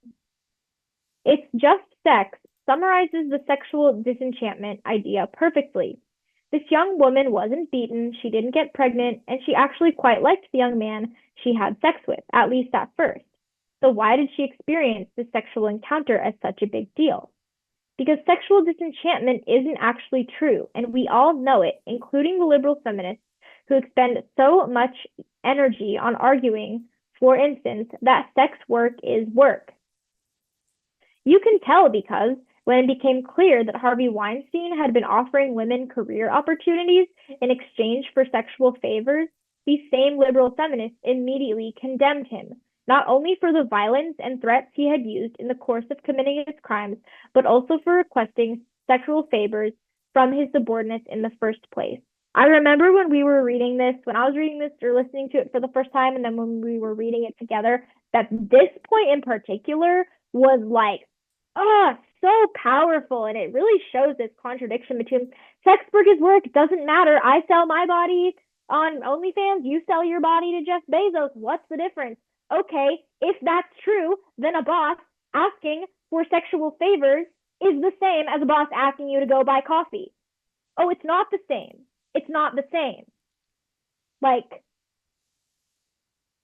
I don't need to say more about, like, it's not the same. And so I think this is like just a way to think about it. It's like, oh yeah, because we have these different reactions.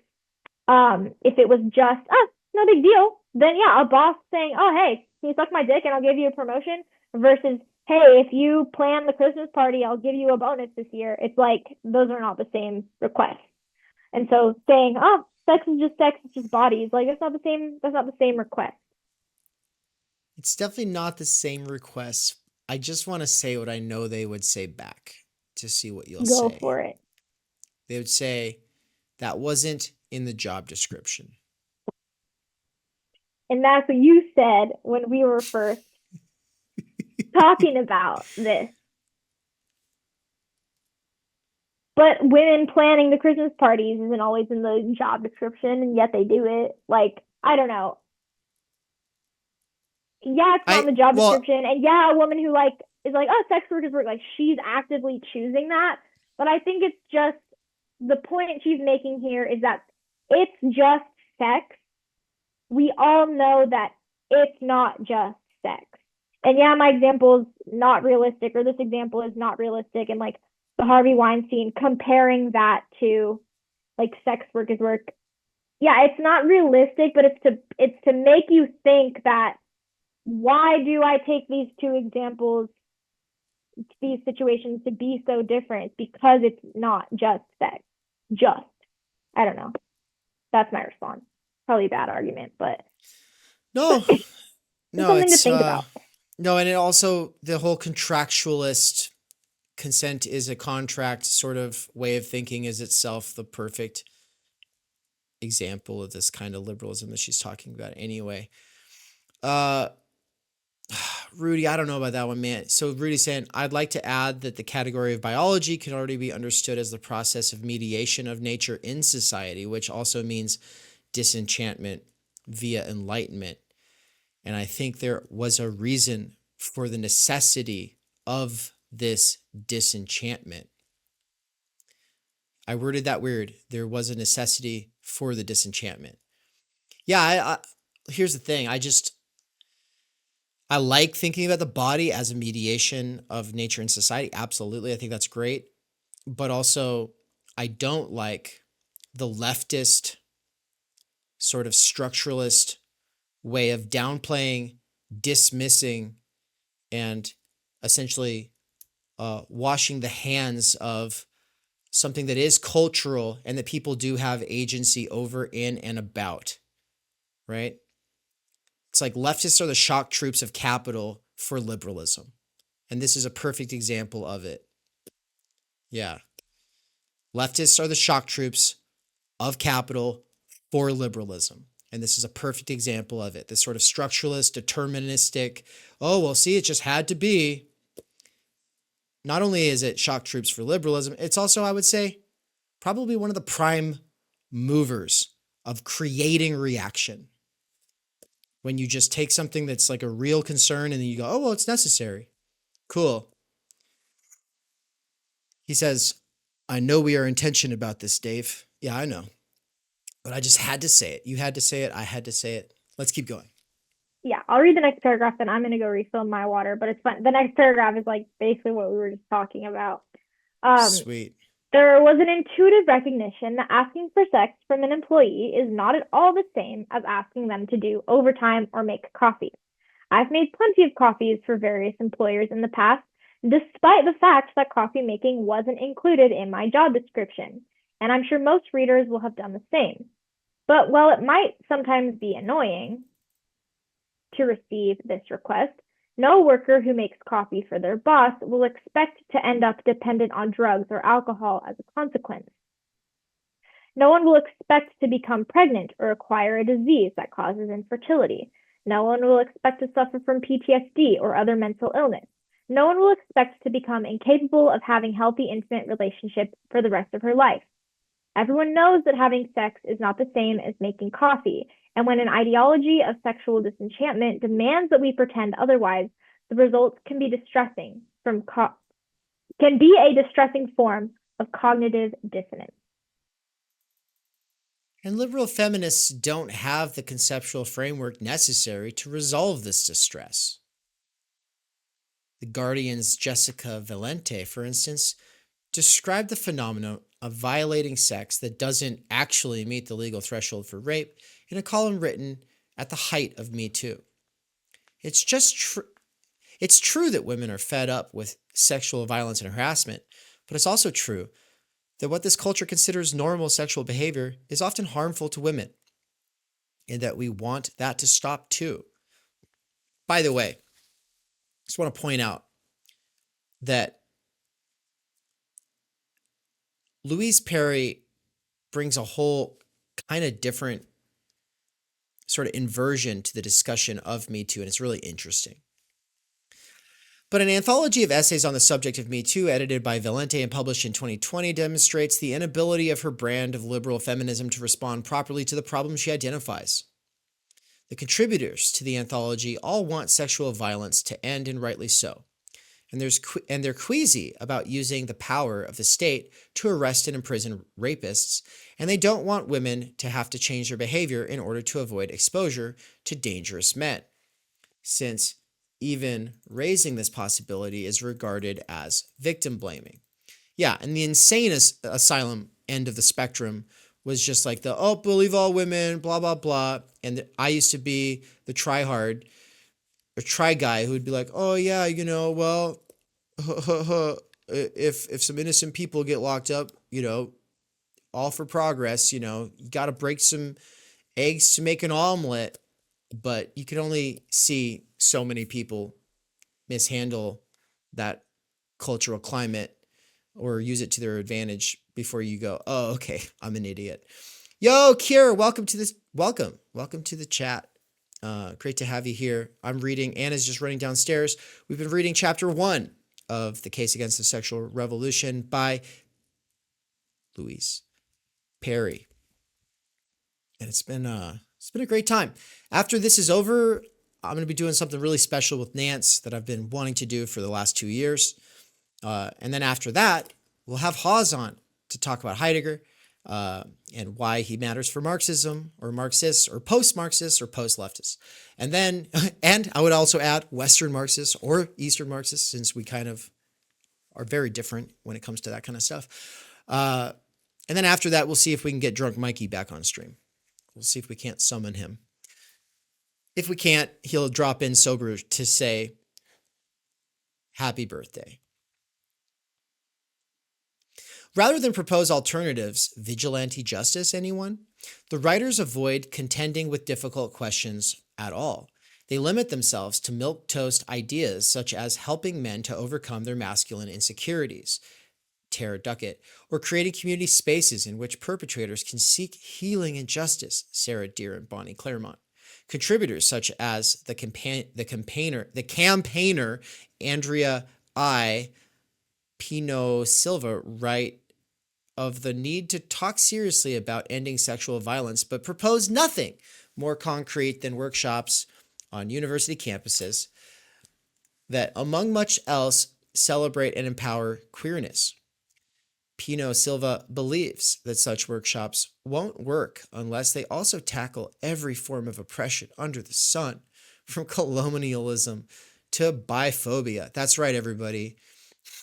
We better give the land back before we can talk about this. I don't believe these workshops will work at all, so I suppose that's one point we can agree on. Some contributors not only reject ideas that might go some way towards alleviating the problem of sexual violence, they actually propose ideas that will make the problem worse. Sassafras Lowry encourages rape survivors to seek out sexual partners with a taste for violence, otherwise known as joining the BDSM community. And Tina Horn presents, yeah, there you go. She's like, it worked for me, it'll probably work for you. And Tina Horn presents prostitution as a benign career route for young women. This is a benign career route. It's a downplaying and dismissing. It's like, okay. This is the central principle of liberal feminism taken to its logical conclusion. A woman should be able to do anything she likes, whether that be selling sex or inviting consensual sexual violence, since all of her desires and choices must be necessarily good, no matter where they come from or where they lead. And if anything bad comes from following this principle, then we return to the only solution that liberal feminism has to offer. Teach men not to rape. Which, by the way, I just want to say, men do not rape. Man, children, and devils are the spectrum of people who rape. Men do not rape. There's just not a lot of men in this world.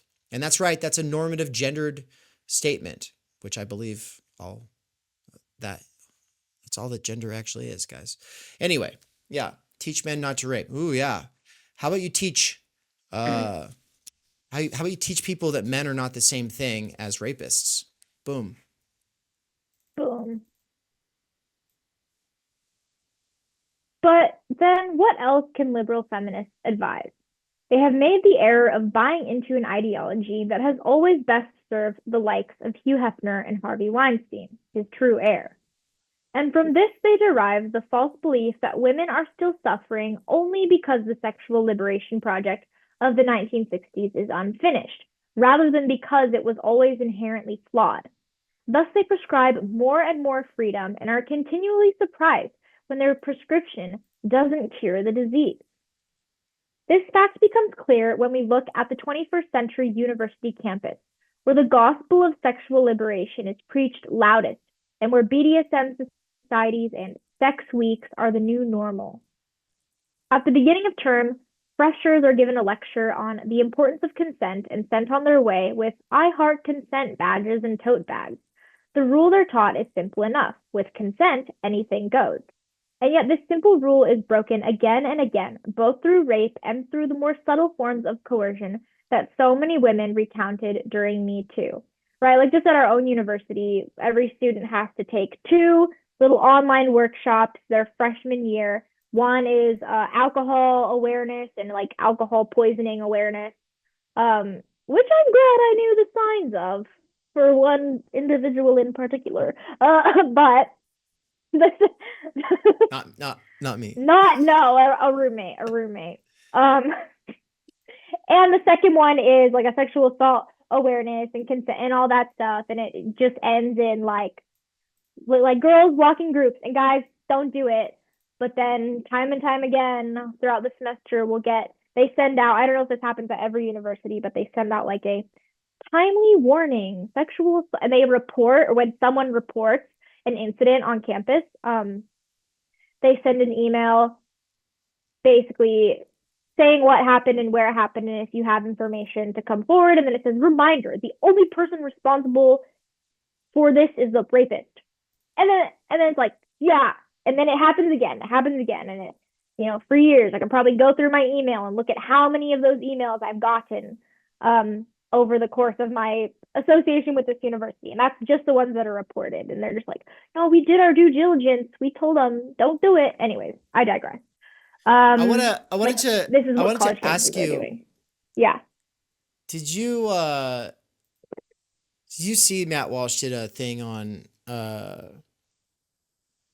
I think it might have been Call Her Daddy podcast, but it was some like for the most part women's podcast.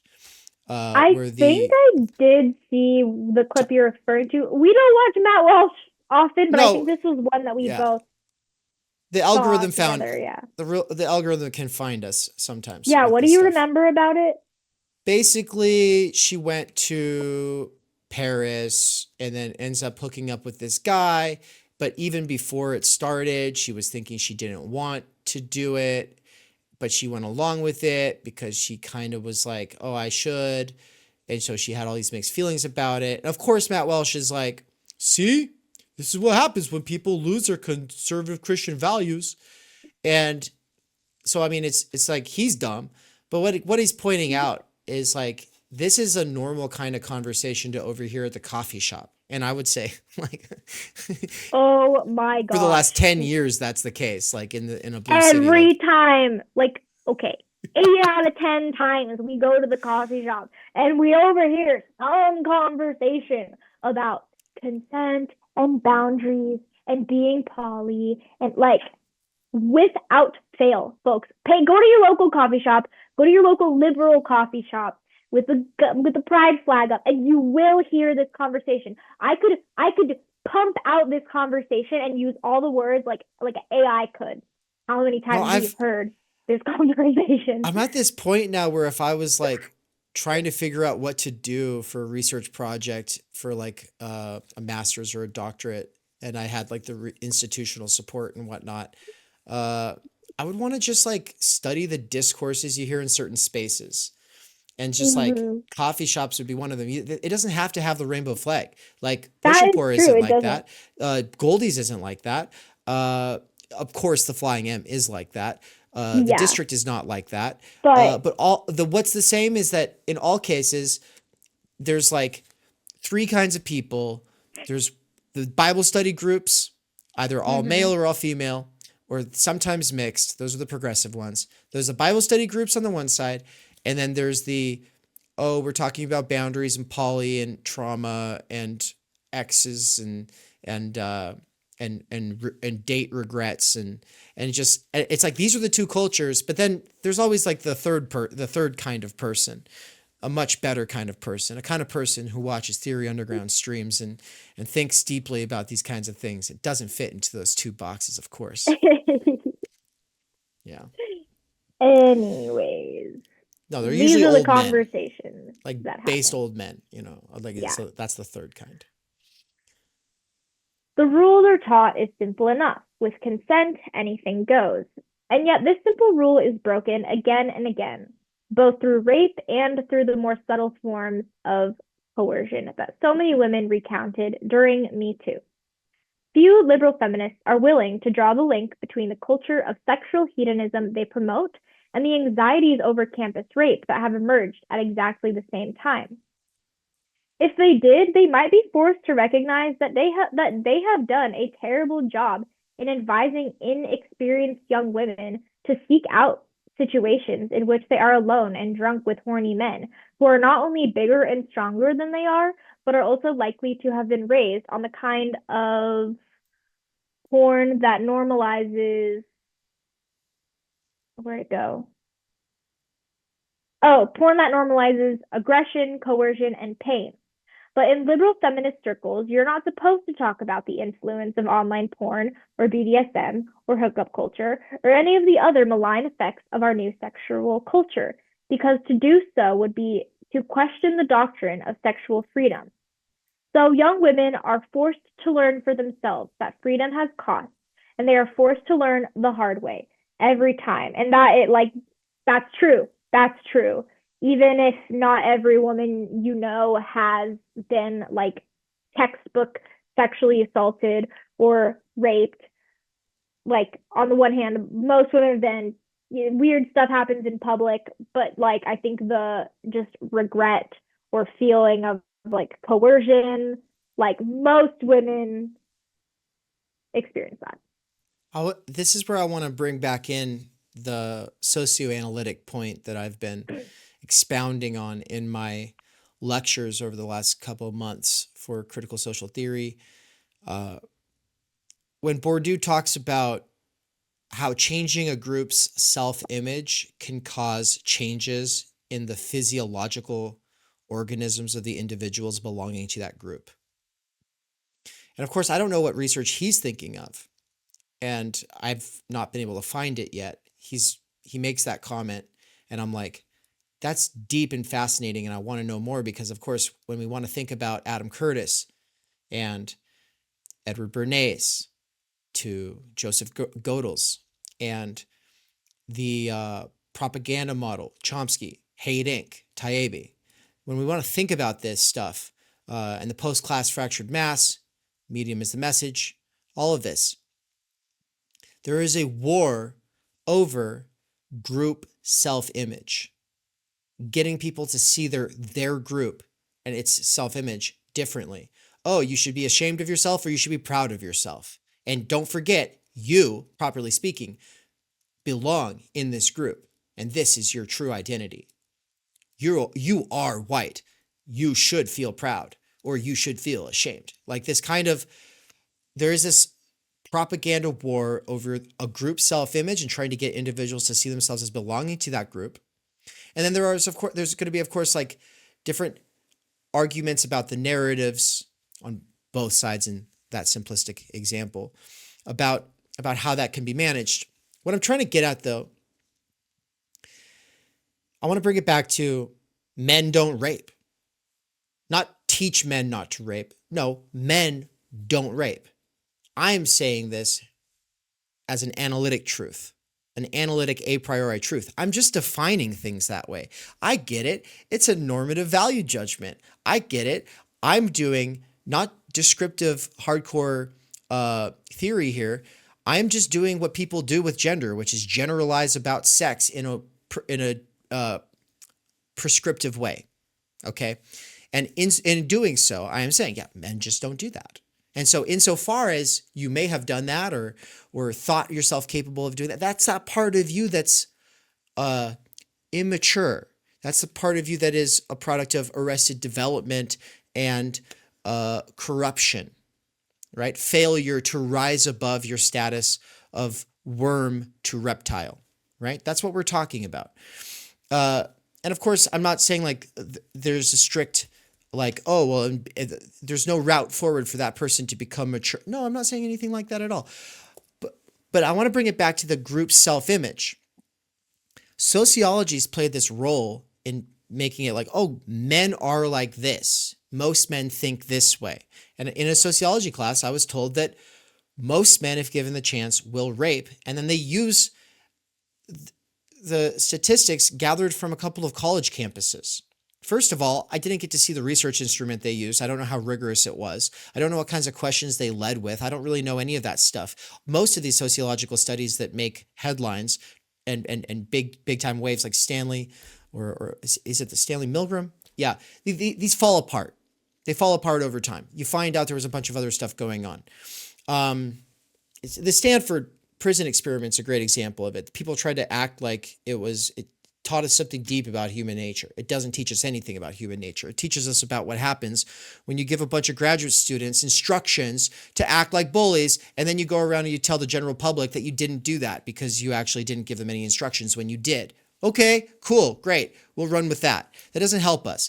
What I'm bringing this back to, though, is just like this idea, you tell a person they belong to a group, and then you tell them, hey, it's just facts about your group. The overwhelming majority of you in this group that you naturally belong to will rape if given the opportunity and could get away with it.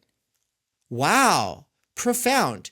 Considering the fact that the greatest sociologist of the latter half of the 20th century said that changing a group's self-image can cause changes at the level of the physiological organism, I think that there might be something a little perverse about telling college student boys especially that, oh, this is just something about you as a male.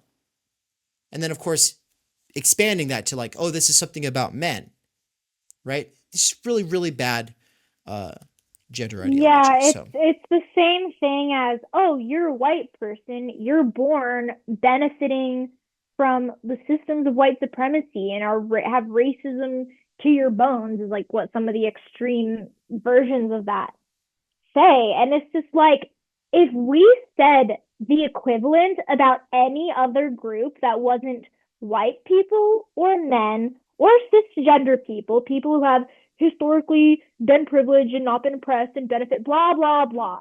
If you said that about any other group just based on an arbitrary or biological characteristic, racist, sexist, bigotry, like we would condone it. But all of a sudden, you can just say, oh, yeah, men are bad. White people are bad. And it's just like, not only is it wrong to say that, to essentialize people in that way, but it's so devoid. I think it's so, like, what reality? Are we living in different realities?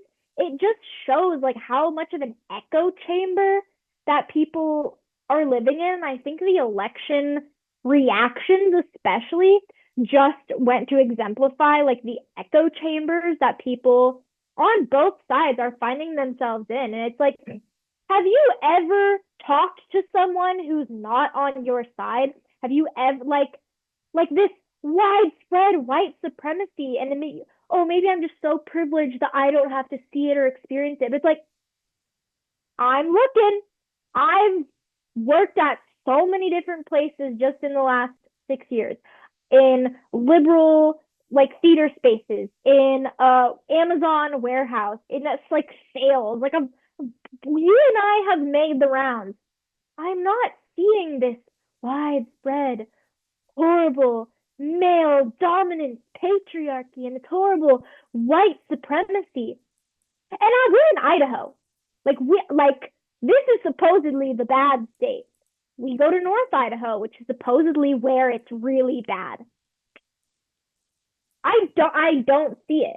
Oh, but then when you call Trump flags and the Blue Lives Matter flags and Confederate flags and the Punisher symbol white supremacy, then yes, you're going to see it. But if you use real definitions and pull your head out of your ass, now I'm going on a rant, you pull your fucking head out of your ass and like see people for who they are and give them the benefit of the doubt and give them some grace, it's not this all pervasive thing. And so that trend where it was like women were being asked, if you were alone in the woods, would you rather encounter a bear or a man? And they're all saying bear. I mean, what the fuck? What the fuck?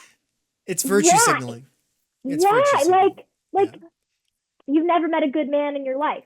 Maybe you should do something about that. If that's not your experience, then you're just saying the thing. Anyways, that was my little impassioned rant. And it's easy not to meet real men. It's easy not to meet real men.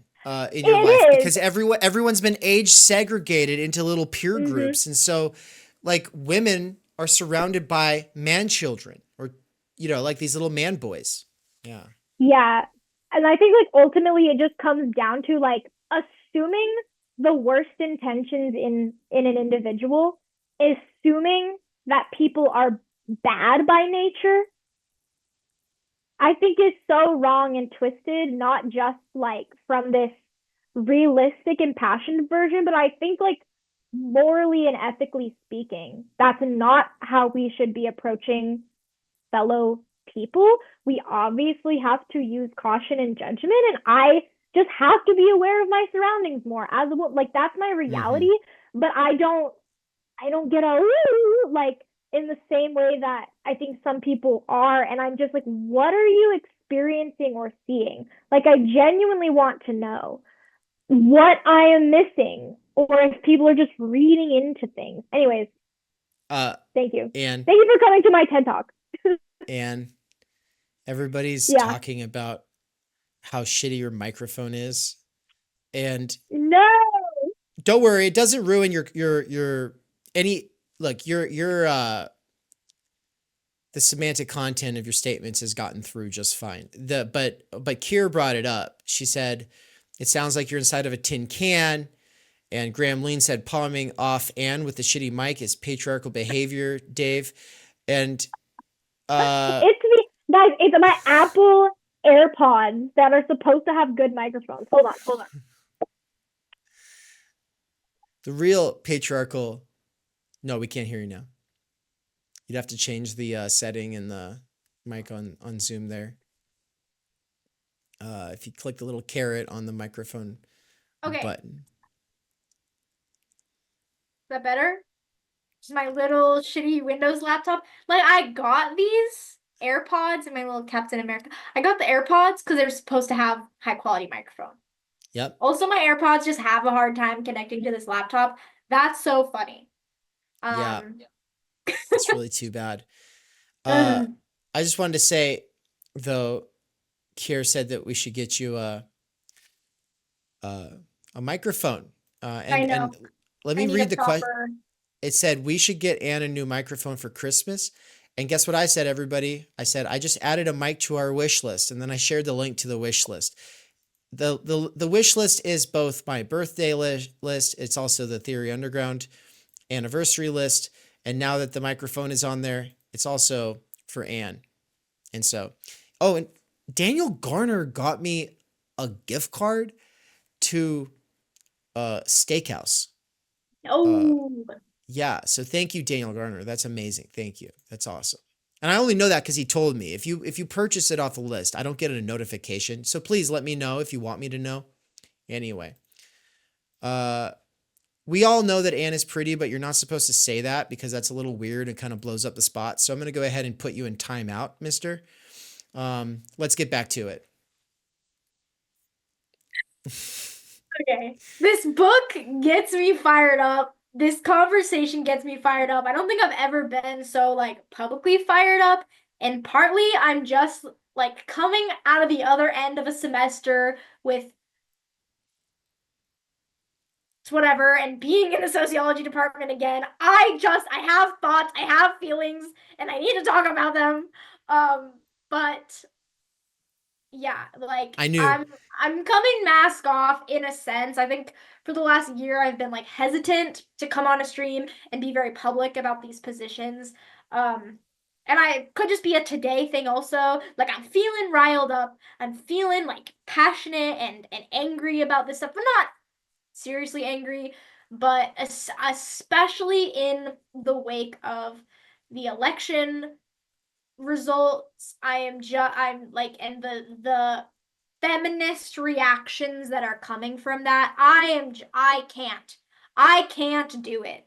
I can't do it anymore. I can't be around people who live in la la land and who think that Donald Trump as the president again is literally the worst thing ever and is literally Hitler and we're literally gonna have all of our rights taken away as women. And I just can't do it. I'd like to speak to adults. who are in reality and who aren't little snowflake babies. And so that's me being spicy today because I'm over it. I'm over it. So welcome to Theory Underground. We usually don't get this political. I usually don't get this fiery, but this shit, it matters. It matters. Shall we keep reading? I'll just say that, yeah, being out of the social department officially must make that a little easier. We do love them, but also, it's a power imbalance kind of thing. And so it's like we can't just love them and disagree with them because, they could fire. They could take away our income source tomorrow. Right. And that sucks. And that's been also a point of like contentious thing that I've had to deal with the last year. And like, I want to be intellectually honest. I want to be authentic in the space. I want to do the research and contribute my perspective and like point out what I've been reading. But with how extreme some of their talking points are, it's just like, I don't know what's gonna happen if I say this or disagree. And the fact that that is a concern at all is a problem. Because again, giving them the benefit of the doubt, if they could just be like, thank you, Anne, for saying that. Agree to disagree, or I appreciate, like, let's talk about this. But the fact that there's even a doubt in my mind that, but what if I just get called bad now? Like, the fact that that's there. I mean, last semester, I one day just like broke down in tears because of that. Like I was walking to class and was just like, I can't handle this anymore. Yeah. Well, I just want to say, like, it's like, I think there's a simplistic way of responding to this, and we got it from, I think Christine Louis de Sully was kind of like being a little like opposite day from Nina Power when you were asking them both that question about how to like navigate this situation, right? That was last year during the anniversary stream, I think. And so it's a year ago from this day. And she's basically like, people disagree all the time. You just have to get over it. People have opinions. People will just disagree with you. This is just the way it is. Grow up, was basically the attitude. She was a little bit more, well, she wouldn't say grow up, for instance, but that was kind of the message. And it's like, yeah, you're an independent scholar. Anne is at the beginning of whatever career she's going to really make for herself. And the letter of recommendation from the place where she's teaching has huge consequences. Me, I built Theory Underground, so I don't have to care, but I still care. Like at the pizza party for the sociology department, it's like, no, I want to be a person and hang out. I'm not trying to have like some disagreement where I'm the only person in the room who has some, what I think aren't even edgy. Just like, this is like, I'm pretty sure that the overwhelming majority of Americans would like be more sympathetic to my position here and that I can articulate it in a philosophically and scientifically rigorous way. But it's like, that's not the kind of disagreements you find yourself in when these kinds of topics come up. They're very heated. It's not something where if you have this position, like this sort of Louis Perry kind of position, like it's going to be able to fly. It's not a conversation to be had. It's oh, we're going to shadow ban you out of things, right? And it's not just we, it's not just like a group in a department. It's also like, as we discovered with my own career before it even got started, people doing letter writing campaigns to all the professionals in your life and talking about how bad you are because they disagree with you on something. It's like, and it's something personal, I would add. So it's like that kind of thing, like discovering that is real, and that is a way of doing activism today. It's just to do libel, and there's nothing you can do about it. You could try to sue a person, but you can never win a libel case. That's not possible. Especially not if you're not a billionaire. Point being, it's not just not being able to say these things because someone might call you a name, but that's a way of speaking where it's like metonymy. it's a metanomic stand-in for all of the other crap that I just brought into this. But people are so quick to just like, they're going to pedantically, oh, you could say whatever you want. You're just afraid. You're just afraid of people calling you a name you don't like. And it's just like, yeah, it was a year ago to this day that was like, oh, well, you just got to get over it. It's just like, man, that is like missing the whole thing about the relations of production. And even if Anne was in a position where she was above all that bullshit in the relations of production, her being afraid of it says something about everybody else in the relations of production. There's a ripple effect, and it's not just affecting people in the departments of, in academic departments. Let's keep going. Cool. I'll continue. Hopefully my microphone is better just coming from my laptop. I can't find my cord headphones. I'll turn you up a little bit here from my side. Turn it up. Chronological snobbery. This book began as a standard piece of cultural analysis, but I realized when I began writing that it needed to go further. It wasn't enough to just point out the problems with our new sexual culture and leave it at that. I needed to offer readers some real guidance on how to live. Advice on sex is too often trivialized and shoved to the back of the magazine, with feminist arguments over sexual culture dismissed as so much girly bickering.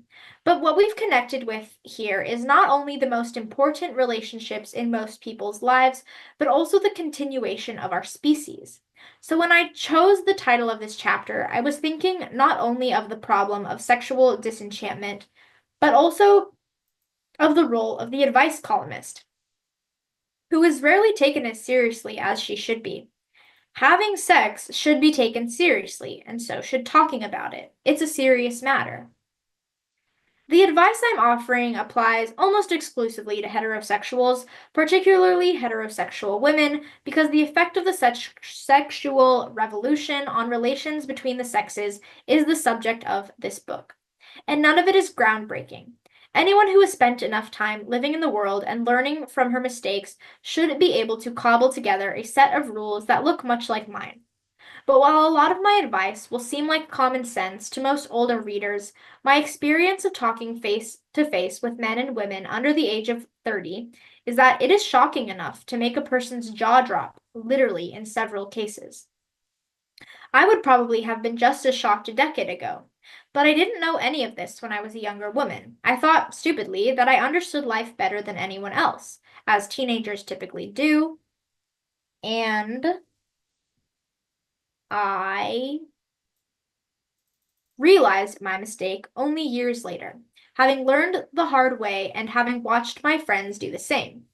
This wasn't because my parents or other adults in my life failed me, far from it, and I wasn't in any way unusual among my peers. But I was raised in a liberal environment that lent too heavily on a simplistic, progressive narrative of history. And the problem with this narrative is that it encourages us to ignore both the ways in which things may have become worse over time and the advice offered by older generations. C.S. Lewis coined the phrase chronological snobbery to describe the uncritical acceptance of the intellectual climate of our own age and the assumption that whatever has gone out of date is on that count discredited. Older people are dismissed by snobbish 21st century liberals as not only foolish and uninteresting, but also far worse, as problematic. While in most cultures, the elderly are regarded as sources of wisdom and thus granted particular respect, in the modern West, they are more likely to be disregarded and condescended to, shut away in nursing homes, and assumed to be of no use to anyone. This is where I want to say that, Rudy, you've got a real point here about the historical necessity. There's something about acceleration that makes it so that the old have less that they can actually say to us. But also, more importantly, as products of structural stultification and sort of the pioneers of production consumption, they are incredibly boring. So I'm against old people. I like my token genius old people, or my super, super kind old people, like just pure love kind of old people. But in general, they're boring. And I'm sorry, I don't care. Like they are the products of having spent their entire life working and not cultivating themselves. And that's sad. And that's a class thing. But it's kind of like that point about the working class being stupid. It's like when Vosh said it, the tendency from Burgess and Lane and even I think we did this a little bit on Why Left, is to kind of be like, what a horrific thing to say, blah, blah, blah. But it's like, yeah, no, I retweeted it originally and I said, I agree. The working class is stupid. The PMC is just worse because it thinks that its college degree and having sat in the front of a classroom makes it have some kind of a monopoly on wisdom when it doesn't. And so, blind leading the blind, we're all fucked here. We're all structurally stultified and functionally illiterate. What are we going to do about that situation? Well, let's not romanticize and put on a pedestal old people and workers who didn't cultivate themselves, right?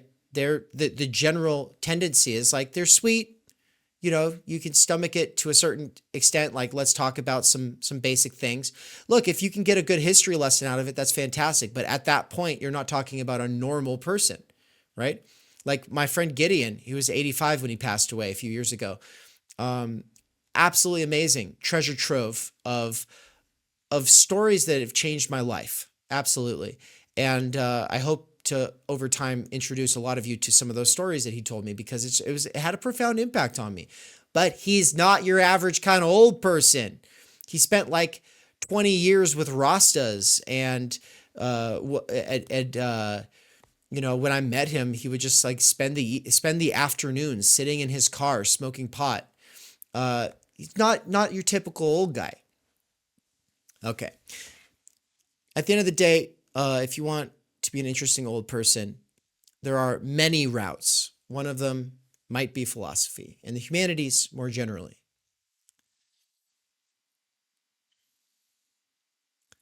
Older people are dismissed by snobbish 21st century liberals as not only foolish and uninteresting, but also far worse as problematic, blah, blah, blah, blah, blah, blah. At the very end of the year, a rush of articles in liberal publications advised 20-somethings on how best to withstand the problematic opinions voiced by older relatives over Thanksgiving or Christmas dinner. It's your responsibility to challenge bigoted relatives over the holidays, advised Teen Vogue, for instance, in 2019. The fetishization of youth in our culture has given us the false idea that it is young people who are best placed to provide moral guidance to their elders, despite their obvious lack of experience. And that's the thing, is just because the old have little to offer the young doesn't mean that the young actually have much of value to offer the rest of us. And for anyone nudging 40, be assured that the problematic bell also tolls for thee, as I am evidence of this whole stream. The articles that have appeared regularly since 2018 on the homophobia, sexism, and fat shaming in the sitcom Friends prove the need for constant renewal within the progress model. When popular culture less than 3 decades old is already condemned as unacceptable, what hope have people who are more than 3 decades old of keeping pace? They can't. That's the point. The model demands that we reject them. Within living memory, we have witnessed a very sudden break with the norms of the past, and the necessity of the break is constantly justified in the liberal media through reference to the bad old days. This kind of present centrism is parodied beautifully in a 2020 TV adaptation of Aldous Huxley's Brave New World, in which the savage lands, more like an Indian reservation in the novel, are reimagined as a theme park devoted to 21st century American decline. 26th century New London visitors load onto a tour bus and gawp at the House of Correction, a prison, and the House of Monogamy, a church, and witness reenactment of what is presented as the most important event in the savages' calendar, the annual Day of Black, Black Friday, in which shoppers tear each other to pieces in their lust for bargains. Amazing. This sounds like a fun read, doesn't it? A tour guide informs visitors cheerfully that the key elements of savage culture included jealousy, competition, greed, and strife. She's not wrong, of course. The Savage Lands theme park is designed to demonstrate to new Londoners the perils of the old way of life, and its inclusion in the drama is designed to show us how tempting the 26th century could seem when set beside the 21st. These future people have successfully rid themselves of many of our flaws. Their lack of privacy ensures a lack of crime. Their lack of family ensures a lack of in-group preference, and their lack of monogamy ensures a lack of sexual jealousy. The cost that citizens pay for all this stability is that they must live under an authoritarian regime that suppresses any discontent with the pleasure drug soma. This regime encourages the citizens of New London to visit the Savage Lands theme park because demonizing the past serves to justify the status quo. Conservatives in our own era who idealize the past achieve much of the same effect in reverse, because the past is a political weapon that can readily be used to color our perspective on the present. I reject the poisonous dichotomy that insists that the past must be either all good or all bad. I don't think that we should imitate any sexual culture of the past, but nor do I think that what we have seen over the last 60 years has been a process of relentless improvement. What's clever about the Savage Lands of Brave New World is that the theme park representation is honest up to a point. The 21st century is an era of jealousy, competition, greed, and strife that is easy enough to condemn. But there is also a dishonest side to the Savage Lands, in that highlighting the evils of the past also serves to distract from the evils of the present. Today's progressive representation of life in the 1950s serves much of the same purpose.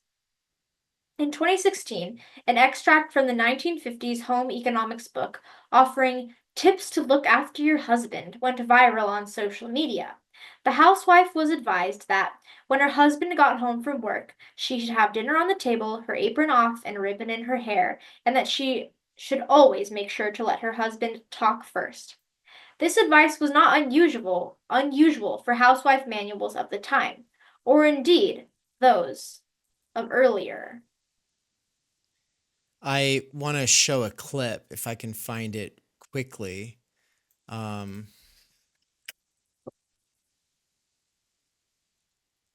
So we can get copyright struck, I guess. Oh man, I can't find it quickly, but it's the clip when Ron Burgundy when he's fantasizing about, this is Anchorman, right? Ron Burgundy's fantasizing about his guest anchor, who's like the first anchor woman ever. And of course, all of the guys in the office are sexualizing her because the whole movie is like super woke by 1990 standards, which is actually the peak of culture. And so, it's actually the most advanced cultural commentary you'll ever get. And he's fantasizing about coming home to her, and she rips the apron off and she's naked and she's like, "Oh, I've been at home all day making you food." And like, it is this moment. So go watch Anchorman.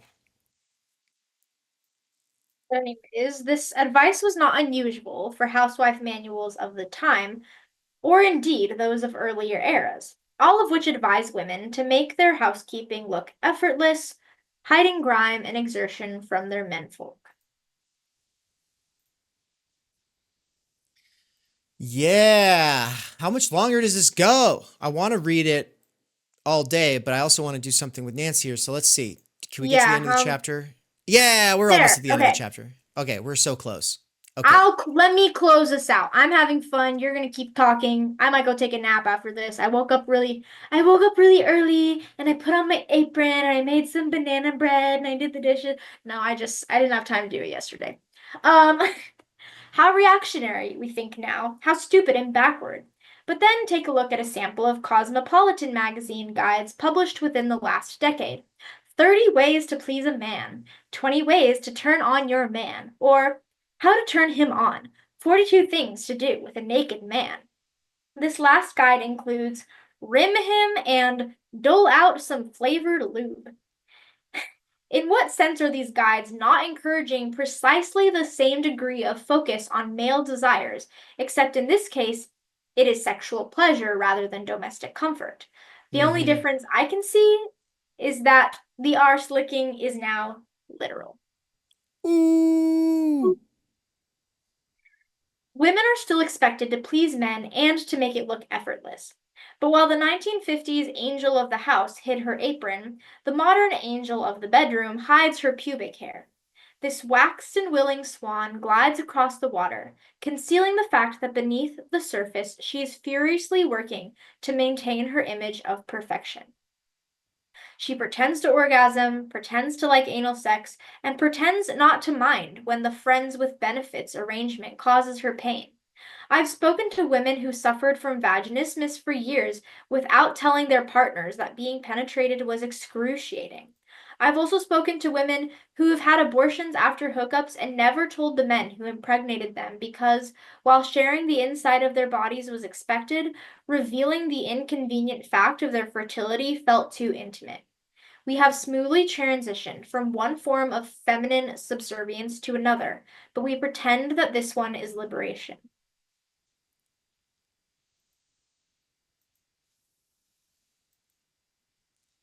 Up above, somebody had said something about how gay men are like women in a lot of ways, or in most ways. I think the statement was pretty extreme. It was like most ways. Maybe I'm getting it wrong, and of course it was probably an irony, but I still want to touch on it to say, there's inconvenient facts about bodies, and one of them is about male drive as opposed to female drive, and the statistics on gay versus lesbian couples, and how the sex in a gay couple will just go up and up and up, but the sex between lesbians will often go down over time. And there's so many reasons people could bring into it. Evolutionary psychology, they could talk about the logic of the phallus, they could talk about obsession versus hysteria. Like, there's all kinds of ways of doing this. I don't know. I just want to say that it's not the same though. If gay men of all classes act, not all, but more effeminate, right? Not all, obviously. There's lots of gay guys who don't act more feminine. But of course, it's like a stereotype that there's like this more effeminate way of acting. That's not a masculine. That's not acting like a woman. That's not similar to women. It's sharing the ruse that women perform, right? That kind of femininity is the charade. That kind of femininity is a performance. But it's masking what? Well, in a lot of cases, hiding fertility. In the case of the PMC women, right? Like having to hide the fact that there's a difference in the first place. And the biggest difference of all is that, like, sex with few consequences is possible for guys, and it's just not for women. So, yeah. Sex without consequences is a myth. Mikey says, Anchorman is a jewel. Yeah, it's one of the best movies, man, for real. And any closing thoughts here before we close this thing out? No, but there's one more page. Oh, for real? Yeah. I was doing my sort of I know. I'm like waiting. I'm like, okay. Okay. 3 short last paragraphs. Last 3 paragraphs. This pretense hurts the Marilyn Monroes, particularly when they are poor and friendless, and I want above all in this book to speak to the young women who have been lied to by liberal feminism and so risk following a very, very dangerous example. But the would-be Hugh Hefners are also hurt by the pretense, albeit in a less obvious way. Moldering away in the Playboy mansion doesn't kill a person, but it does corrode them. True happiness is not to be found on a soiled mattress being ridden by a woman who doesn't even like you. Liberal ideology flatters us by telling us that our desires are good and that we can find meaning in satisfying them, whatever the cost. But the lie of this flattery should be obvious to anyone who has ever realized after the fact that they were wrong to desire something and hurt themselves or hurt other people in pursuing it. So I am going to propose an alternative form of sexual culture, one that recognizes other human beings as real people invested with real value and dignity. It's time for a sexual counter-revolution. based. I think we can obviously have our disagreements with Perry. We can poke holes, blah, blah, blah. But I think this is a really strong. See, I mixed up initially the introduction. I was like, isn't the introduction just about Monroe? I didn't realize that this whole first chapter, and this first chapter I think is powerful, and pretty much everything she talks about here, she's going to talk about more in later chapters, and it's kind of a gut-wrenching read. Like the stories and the examples that she shares, they're icky and they're gross and they don't feel good. And it's like a reality for a lot of people, those experiences. And so I think this book, again, it's one of those things, it's like we need to take the harms of the progressive ideology seriously, even if they may only be happening to a minority or whatever the number is.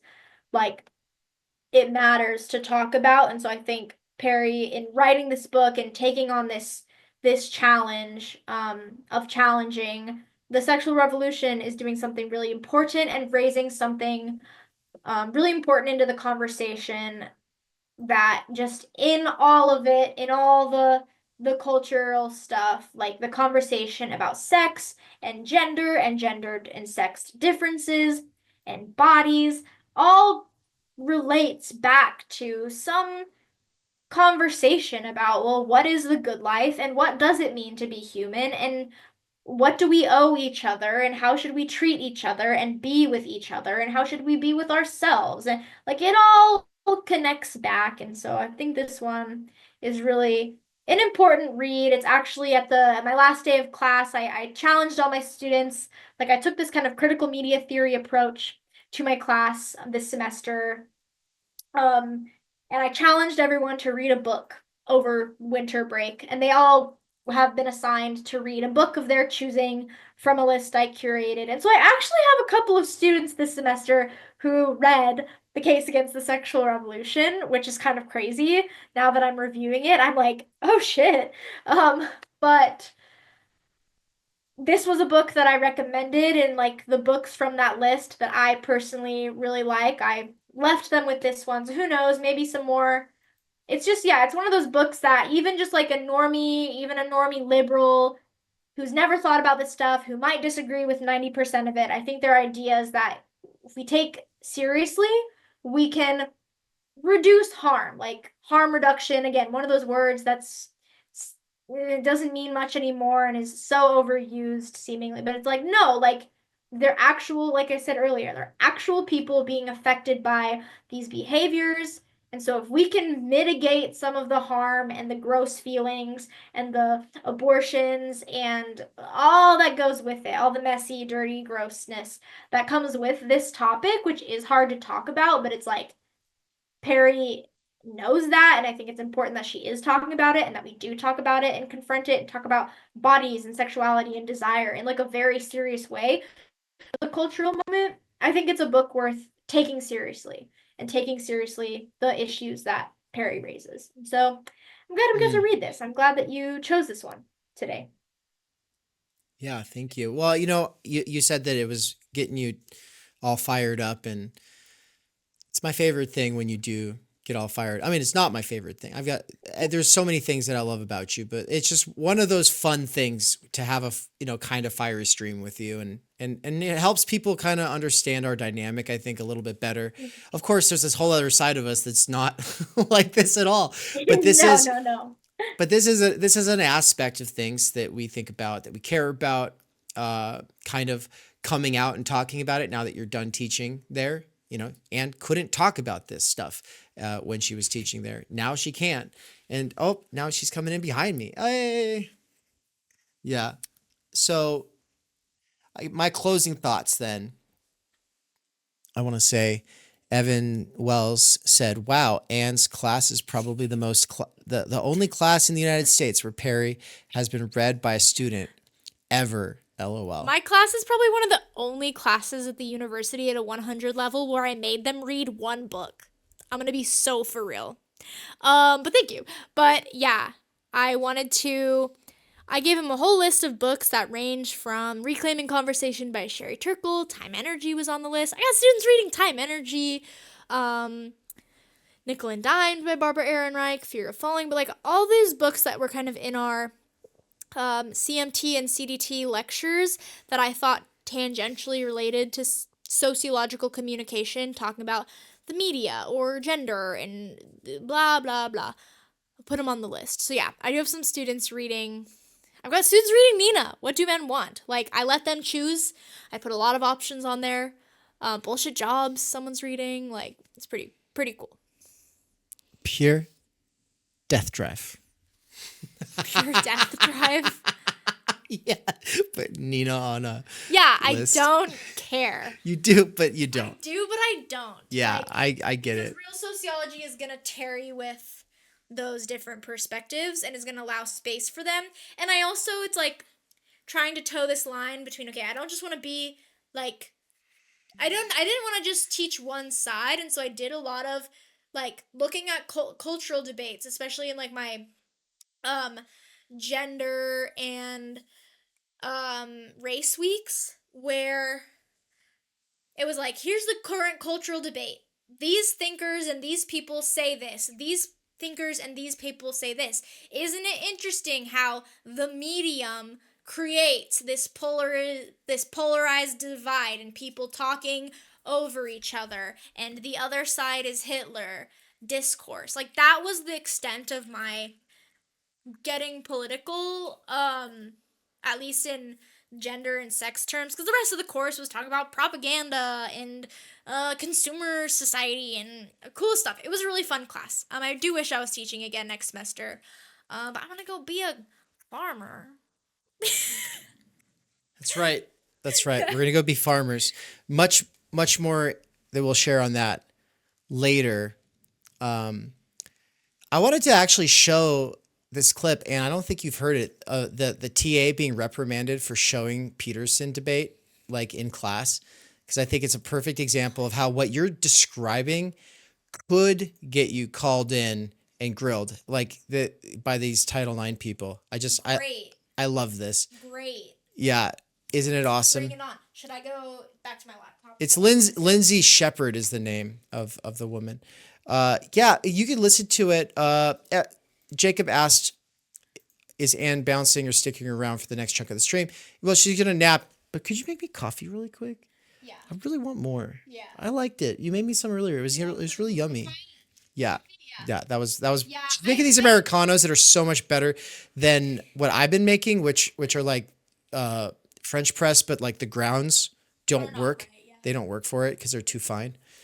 Yeah, I would stick around longer right now, but I'm tired and my back hurts. If you notice me like fidgety and squirmy the She whole woke time, up at because I 5 get some a.m. back pain sometimes. So yeah, I'll closing thought to this segment is simply that this is an installment in the series The Revolution Will Not Be, which is a series here at Theory Underground. There's a playlist at the front of the channel. I've done I did parts 1, 2, 3, 4. Like, I talked about all kinds of stuff that you would never find on any leftist channel on the internet. But also, in most cases, it's not stuff that is right-wing or conservative. It's this ambiguous space of people trying to think. But of course, in some cases, maybe it'll lean a little this way or that way, but it's ultimately stuff that we have to, in terms of counter bracketing, common sense, at least tarry with. And a big part of things is not that this is my take or Anne's take. It's the point is like, this is part of the conversation here. And that's okay. It's okay for this to be a part of the conversation. If you can follow the nuanced sauce we put on it to the degree that we do, then you're welcome to be a part of that conversation. But if you try to out-edge us, then we will kill you. Okay. Thanks, everybody. Take care. Peace. You can support the free and public work at TU by becoming a patron over at Patreon. But if you would like to get involved and become a member at Theory Underground so that you can listen to special content that is not accessible to anyone else, or if you go up a subscriber level, actually join in the discussions, or at the top level, have us actually read your work, giving constructive feedback, and ultimately paving a way to potentially being a part of what we call the turn, then you'll want to become a subscriber. That's how you will access the ongoing courses and seminars. We've brought together Benjamin Studebaker's experience in political theory and science and philosophy with my critical social theory, phenomenology, existentialism, critique of political economy, critical media theory approach, combined with Michael Downes's fault line theory, the CCRU versus Ljubljana School, or Žižek versus Land. And of course, how he brings those against one another and then transcends them through other thinkers like Baudrillard, who he'll be teaching an intro course to in 2025. All of us are teaching stuff in 2025 that rhymes or argues or goes together. And so the best way to accelerate your development getting into theory right now is to just become a subscriber at TU. Just go to the website, click get involved, and what I'm about to play for you all is a really special moment from our documentary that we're working on, an interview where Benjamin explains why he's supporting Theory Underground and getting involved as a active member here at the core of the teaching team. Yeah, so the thing that I notice is that a lot of people criticize the university, they criticize the left, they don't build an alternative institution.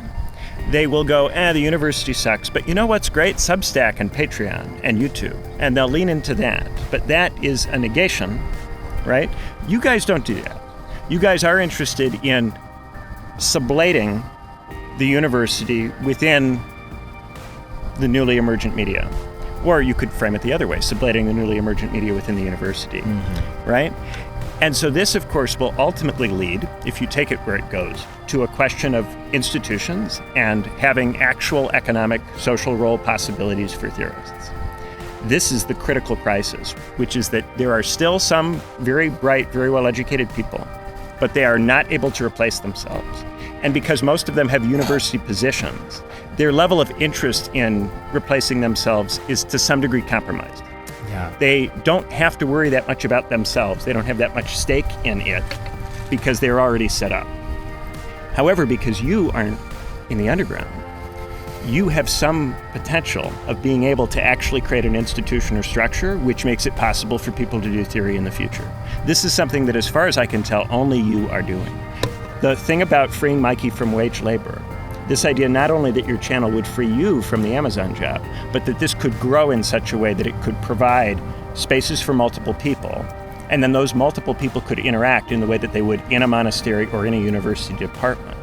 This is the revolutionary idea in terms of raising consciousness and making it possible for us to think in such a way that we could return even to the horizons of the tens and talking about things like Medicare for all in a not stupid, not bullshit way, in a serious way. To get to that point, we need to raise our level of ability to think. We need new intellectuals in our generation that are real intellectuals and not people who are running around scared of what the DSA or their university department thinks of them. You have the potential to actually make a real material intervention into not just knowledge production, but in Bildung, into the making of people. Yeah. This is something that we can do. There's a window right now where I am not in the university, and so I have a real reason to think very seriously about, can we do something else? Because I'm annoyed, myself with the whole process of trying to be in that. And I would like there to be something else, something better. I have all my critiques of it that come in part from being at Cambridge, in part from studying ancient thinkers. We could do something better than it. Not just something that is an imitation or steals some things from it and does the best you can with it, but something that actually is better and that produces the kind of theory that in modernity, how do you make a Hegel? How do you make a Marx? We have to reinvent this. It's no longer possible to do that. We've got to, I think, actually institutionalize in a material way, and this is the sense in which I will uphold the kernel of materialism. Actually giving a shit about the structure and what kind of structure is necessary to give rise to a form of life in which this kind of really, really good work can be produced.